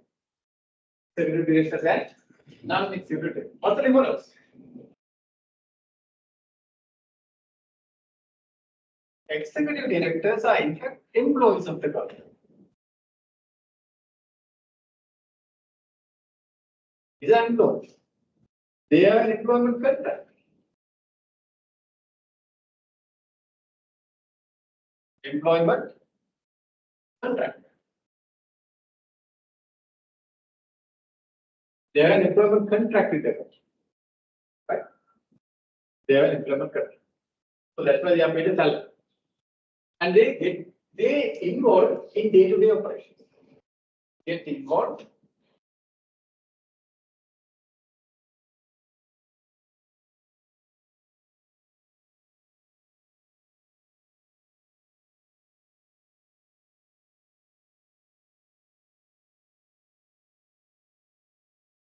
So these are executive directors. Marketing director, finance director, operations director, for example. They have to come every day. So that's why they are called what? Executive directors. They are in fact employees of the company.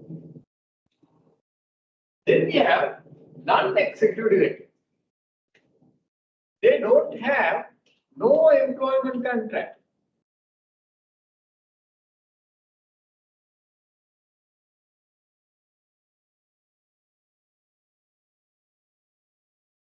No employment contract. They are not paid a salary. Then what they are paid? What they do? They come only for the board meetings. They come only for the board meetings. For that, they are compensated. Do you have every day board meetings? No. We have usually every 3 months time or 6 months time, or even sometimes monthly. You might have board meetings.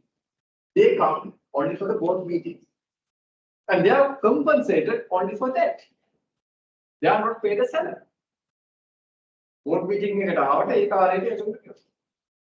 Those are called non-executive directors. So they are not paid for salary. They don't involve in day-to-day operations of the company. So they are not employees of the company.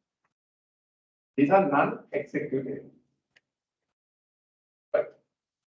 Then we can also classify non-executive directors to another two classes. What's that? Very good. Yeah. Non-independent.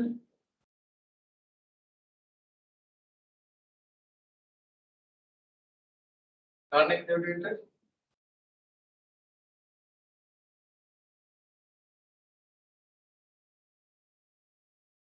Then we have INEDs. That's independent.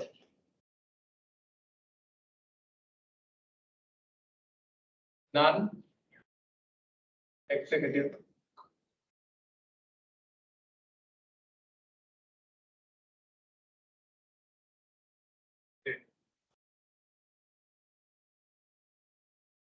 So these guys are called INED. Independent non-executive directors.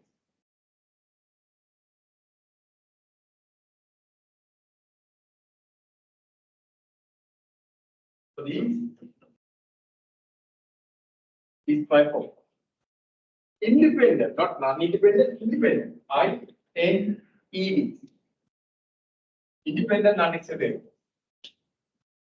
They are independent of the company. Meaning what? They don't have blood relationships and financial relationships. They don't have what? Blood relationships as well as financial relationships.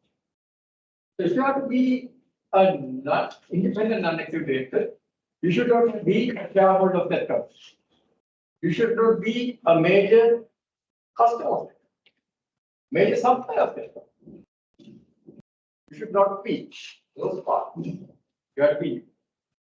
And let's say there's a chairman of a company, I'm the brother of the chairman. Can I be an independent non-executive director? No, you can't, because they're not related. He's my brother. My father is there, my wife, sister, no, you can't be. So there can be blood relationships with the company, as well as financial relationships with the company. So we call them independent non-executive directors. So these guys, now if you look at in a governance perspective, who would be the most powerful type of director? In a governance perspective. In a governance perspective, who is the most powerful director? In a governance perspective. In a governance perspective, who is the most powerful? Is it the executive director or the independent non-executive director? Independent non-executive. Why? These are independent people and who are non-executives. They don't get involved in operations. So they will have a very independent outlook of the government. Right? So they come only for the board meetings. And what they do? They check whether the executive directors and other managers are doing their duty properly. What's the incentive? Because usually when you come to the meeting, they are paid maybe 50,000 rupees per 1 hour. 100,000 rupees per 1 hour. When they take part in this kind of activity.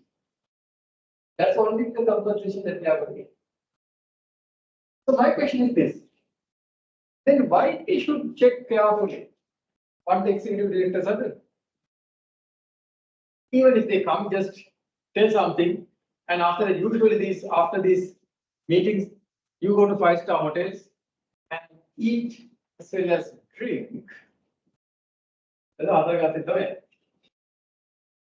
why don't you check the executive directors? What's the motivation behind these independent non-executive directors to check what are the executive directors doing? What's the motivation? Let's say I'm not an independent non-executive director of any entity yet, right? Let's say I got an invitation to be an independent non-executive director, maybe in one of your companies, maybe in the future. So I come to the board meetings, and what's my motivation to check whether the other executive directors are doing it correct or wrong? What's my motivation? Even if I don't check what they are doing, I am paid 50,000 for I don't know whatever X amount I will be paid. So why should I check that? What's my motivation? Because even if I come, just sit there, eat, drink like a pig. I never drink by the way. But again, if I eat like a pig, and just I would say, what's the motivation? Why I should check what the executive directors are doing? What's the motivation there? We call that the social capital.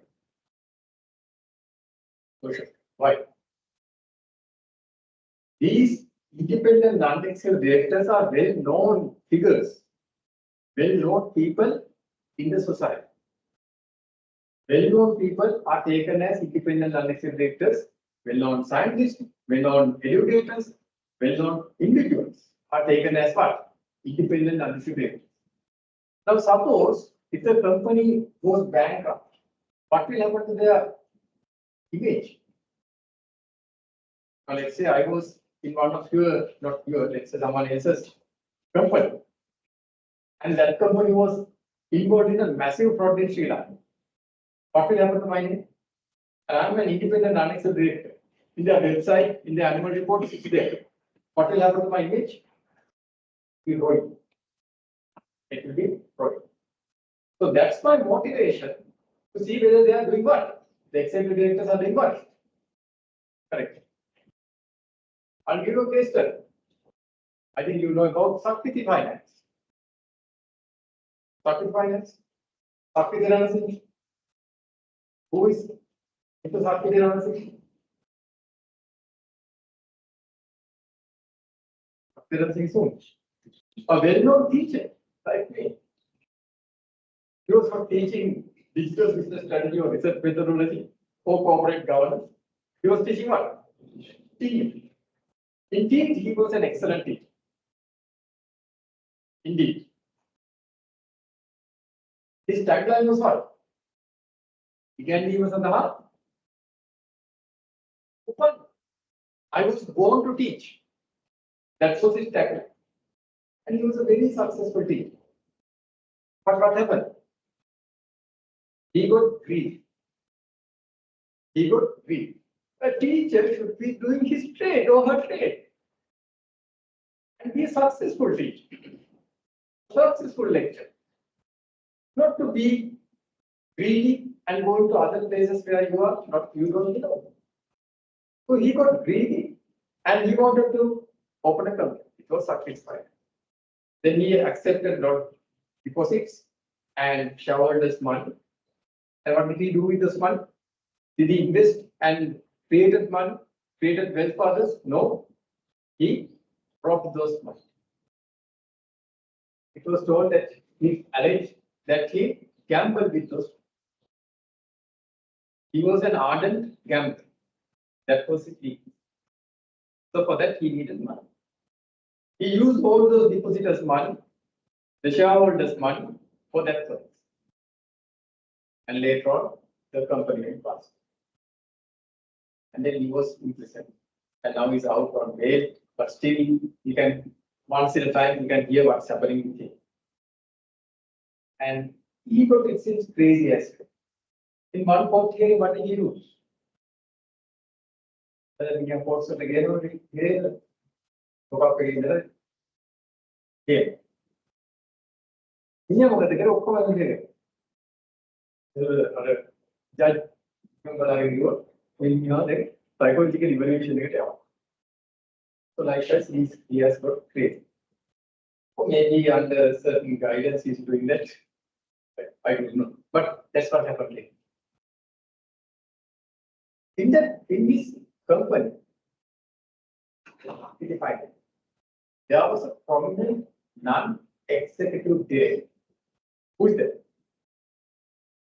A well-known figure here. I don't know if you know him. But there's a well-known figure as a non-executive director. Who's that? Mr. Edwin Arias.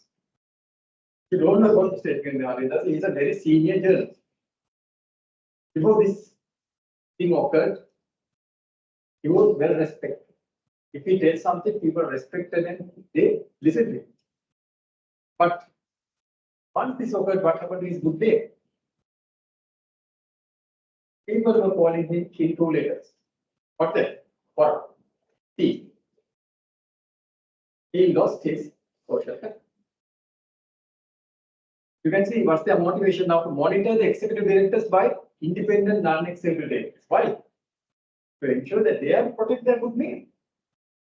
If not, if I am an independent director of certain company and if it goes bust due to fraud, I'm also a part of that. I lose my goodwill. So do understand, being an independent non-executive director, you have a great role to play to see whether the executive directors are doing their duties properly. Understood? So that's why independent non-executive directors play a major role.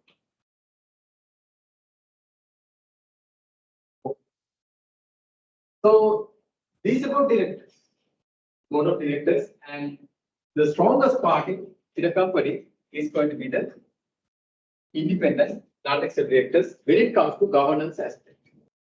Because they are independent and they are non-executive and they are right. Okay. So you can see we covered that aspect as well. We are looking at different governance mechanisms. Internal governance mechanism, independent director. Is it clear? We have now know about board of directors, then within that we have independent directors. Then we have different committee systems. We have a different committee system in an organization. Right? We have one BOD.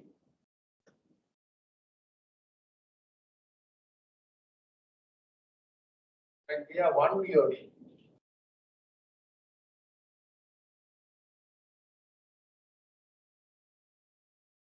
Top of BOD बोले top of BOD board of directors will win BOD. How about others? Who appoint the board of directors? Shareholders. But that's before appointment, isn't it? Lanka with them, politicians are our servants. But that's before the election. After the election, what happens? We are the servants of them. Right. Okay, let's forget about that. Okay. Then there are certain committees that would support the BOD. Certain committees. These are called supportive committees. What are the committees that are there? These are also part of governance. What are the committees? When it comes to accounting and audit matters, what's the strongest committee that you can see? The committee was that audit committee. We call it AC, audit committee. Audit committee. Then you have what? Remuneration committee. The nomination committee. Who nominates the director? Then finally who?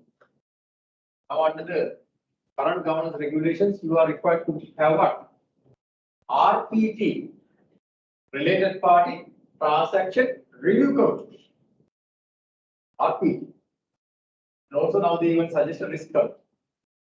You can have any other committees as well, like sustainability committee, ethics committee.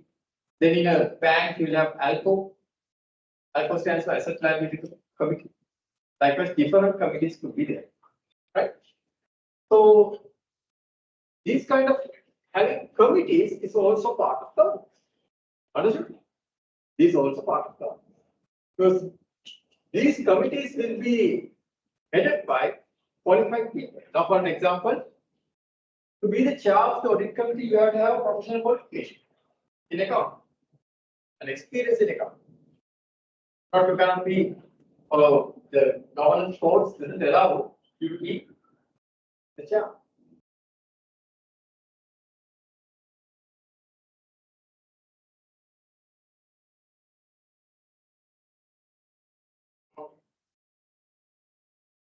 Movements. What are the other internal governance mechanisms? CEO and chair duality. We should avoid this. CEO and chair duality should be avoided. The CEO and chair should be separate. So what's the CEO's role? What's the CEO's role?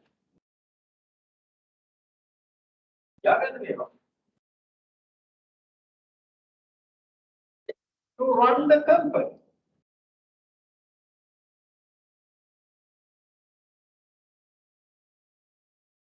CEO's role is to run the company under the direction of the unit.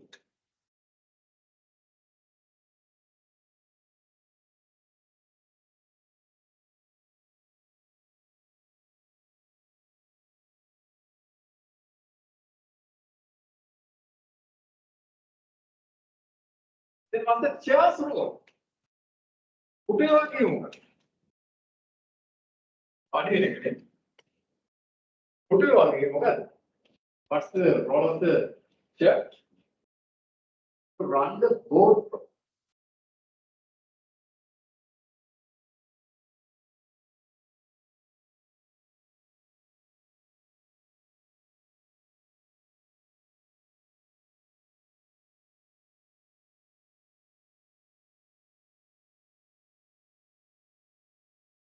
So these are two different responsibilities. In certain companies, these are combined. In smaller family-oriented companies, these are combined. But in a governance perspective, better to have these roles separated, because if these roles are played by a single individual, it's what? Concentration of power. Concentration of power. Too much concentration of power is not good. Power power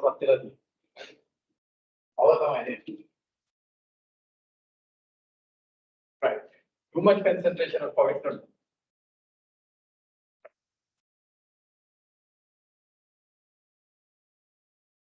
Then we have internal control. That's also part of the right. Have you studied something called auditing? Yes. I think the auditing lecturer should have got to what spans of it or the sheet spans of. What spans of? Spans of is a type of soap that if you apply, you get a golden skin. I think the investors might be very much interested in spans of, but unfortunately it's not a soap. What spans of? So you should know these things. Like my audit lecture. Now, this is not in the standard. Internal controls are discussed in ISA 350. Very good. Segregation of duties stands for. Let's take that, right? Spans of. Very good. Span.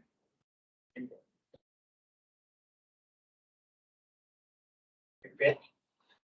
Span.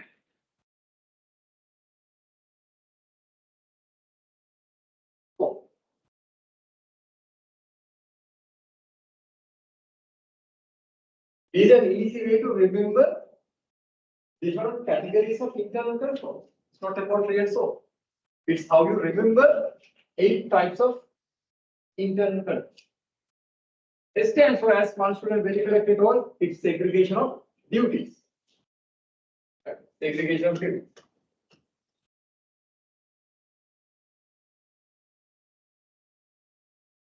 It's better to take it to outside. One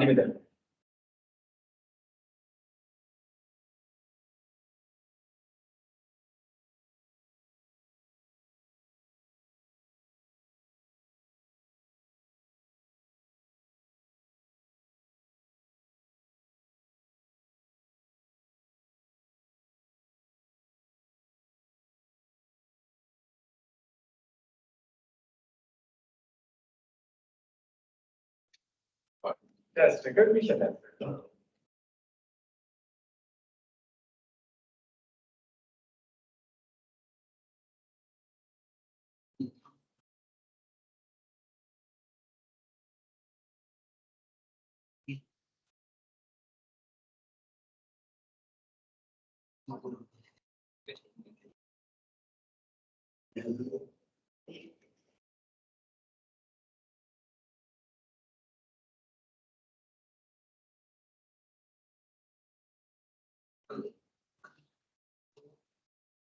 Okay.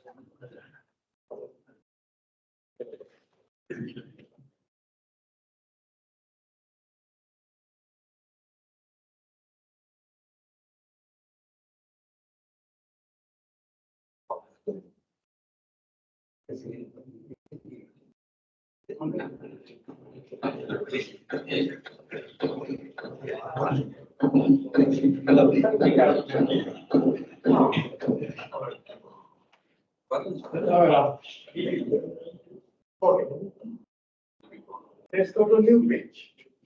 Right. What are the standards? SPAN, SON.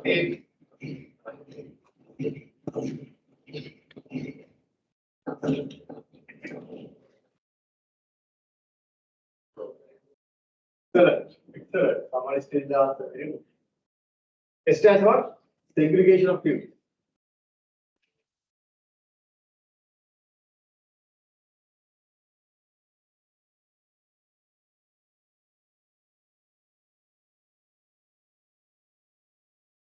Segregation of duties, I'll tell later what are these.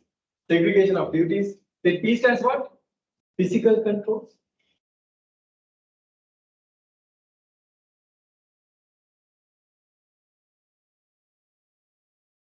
Then A stands what? Accounting controls.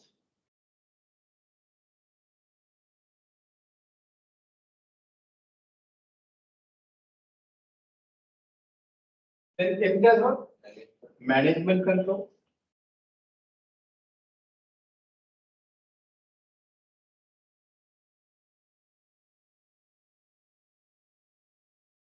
Then again S stands what? Supervision.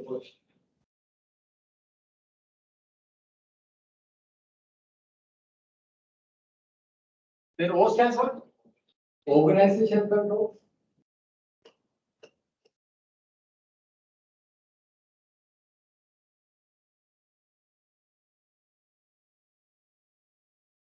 Then A stands what? Authorization control. Authorization.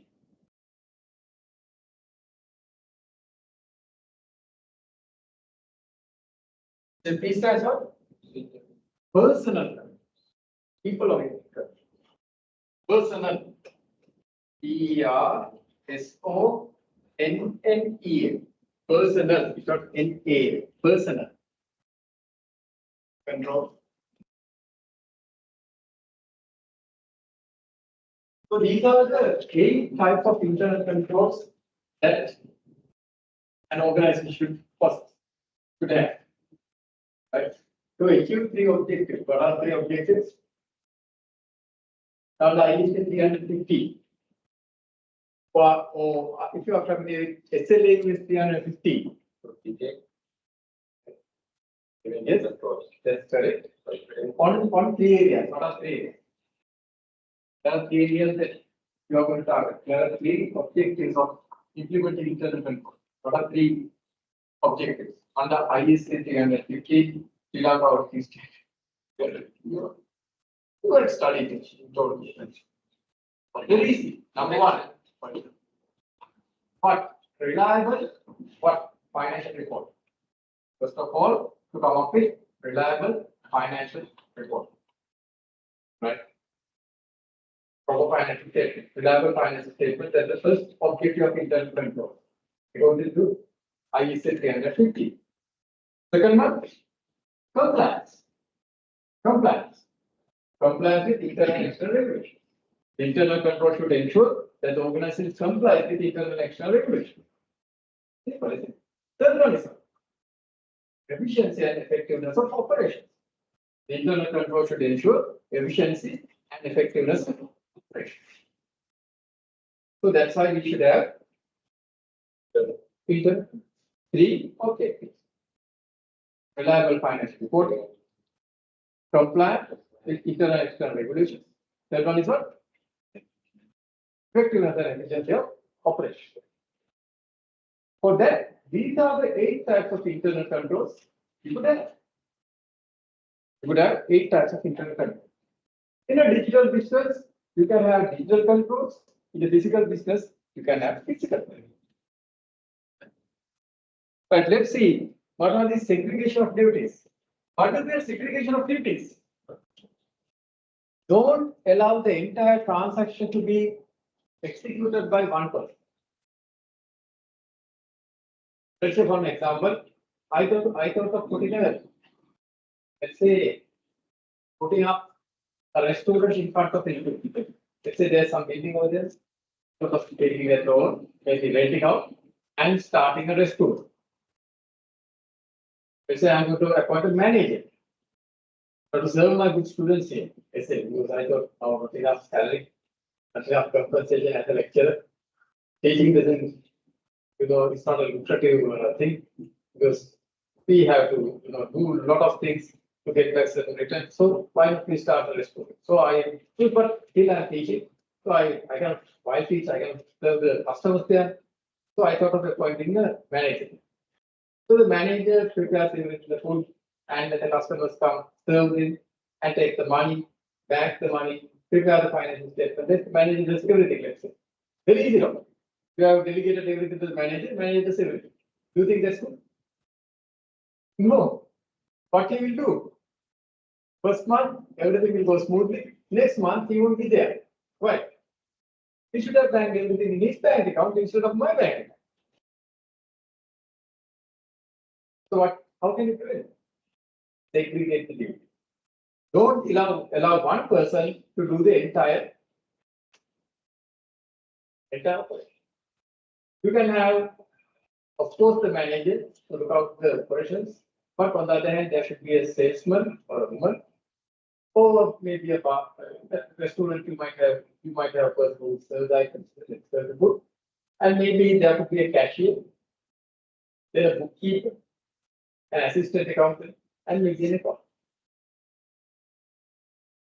So the manager would have full control of everything. Because if you give too much power, too much duties, that person can abuse that. Isn't it?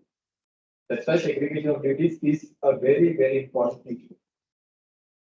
But it can be circumvented by pollution. I'll tell that later. There are inherent limitations on the internal control. ISA 315 itself indicates there are 4 major inherent limitations of internal control. What are those? Not worry about. So let's see what are those. Then physical controls. What are physical controls? Controls that are physically made. Exactly. Having security cameras. Having the door over there. It's also a physical control. Having a safe to keep your money before you bank. That's what? A physical control.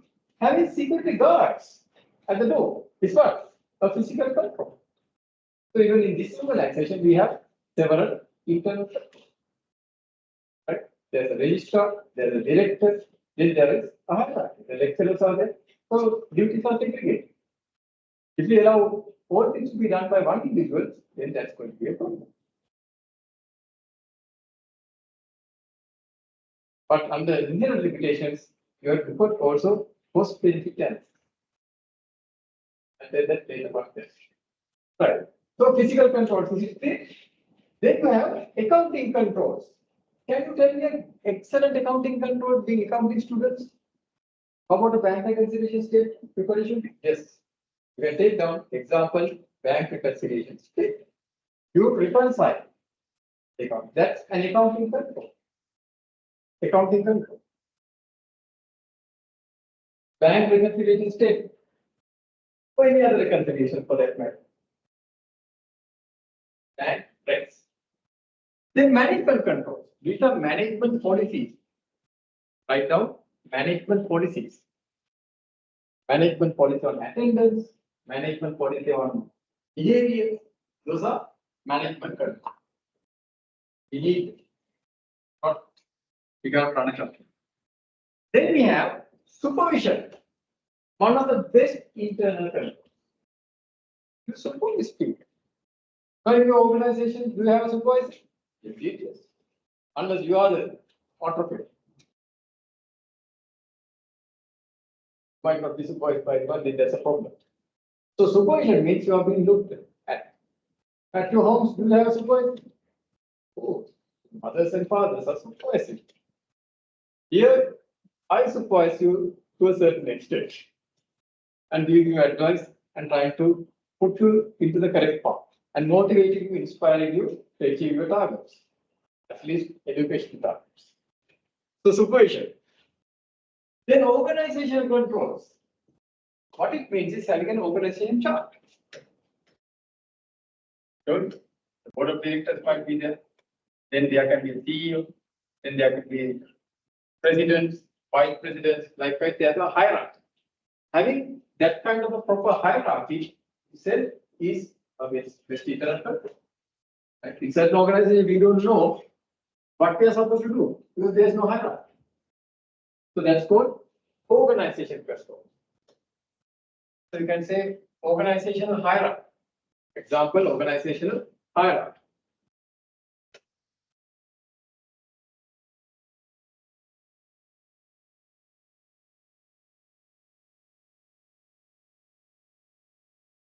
Organization hierarchy.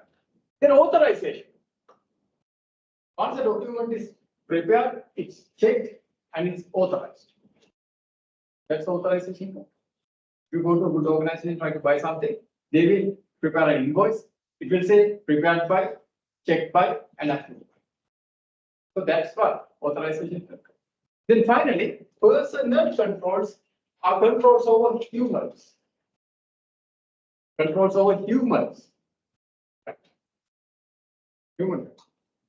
To recruit, to promote, and somebody retire, there should be proper control. Recruitment, you have to attract good people, skillful people, and they promote them to suitable time. And once they are to retire, you have to retire. So what has happened among politicians? Do we have a retirement policy for politicians? What's the now in Srilanka to be a director? What's the qualification that you expect? This the politician director gets a job. You should have studied corporate law, and you might see people in your own organization as directors. What's the basic qualification? About 80 years, yes. And should be below 70. And should not be insane. Apart from that, any education qualification? No. If you have a beating heart and within that, but your range as well as what? If you are not insane, you can be a director. Anyone can be, isn't it? That's not to be done. Time has come at least to prescribe certain qualifications to be a director. At least the directors, now if you tell, if you don't have formal education, that's okay. Then at least have some director's training to be a director. But once you be a director, give some training, get some training. What we call induction, not their training. So those are personal controls. So these are also part of corporate governance. Internal controls are also part of corporate governance. Keep that in mind.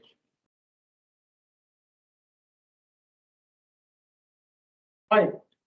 I think that's fast, isn't it? So we'll quickly finish and then go home. Let's go back. Okay.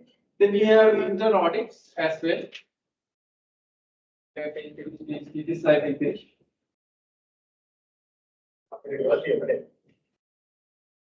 So yes, internal control. So I think now you know what spans of which my audit lecturer taught me. When I was like, you know who's my audit lecturer? A well-known chartered accountant in Sri Lanka. Lala. IAS Adhipaksha. So still I can remember, he was my audit lecturer and he taught me about spans. You will never see this spans in the auditing standard. He was taught that by his lecture. So I am passing it to the next generation. He passed it to us, then I am passing it to you. You can pass it to your students as well. You should teach, right? Ever what auditing. Okay, so these are internal governance mechanisms. Then we can see also external governance mechanisms, financial markets. Then we have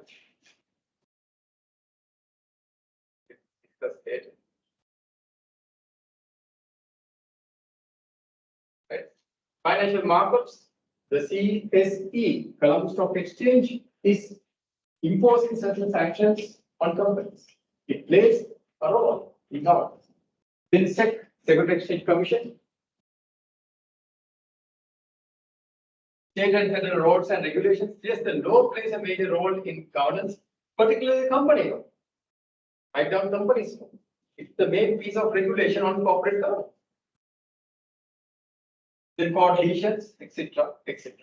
And you can also take down here regulators, right? Government regulators and other regulators, part of governance. Regulators, external governance. Now, when it comes to banks, right,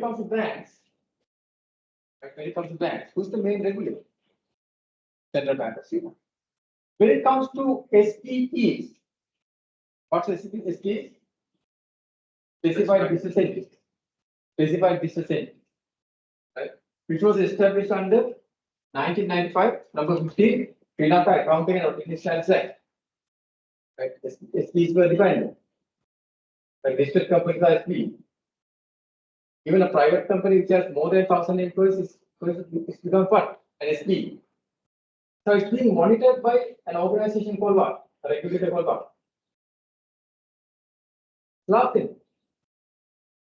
Sri Lanka Accounting and Auditing Standard Monitoring Board. Those are regulations. That's also part of governance. The court system is part of governance. So these are all part of governance. So I try to classify as internal governance mechanisms as well as external governance mechanisms. So please keep this in mind. Okay. Next day we will discuss about what are the benefits of good governance and what. Any questions? No. Okay. Now work on your group assignment, your individual assignment, as well as on your report methodology assignment, which is given on what? With that, we finish for today. Thank you very much. And we'll meet next week.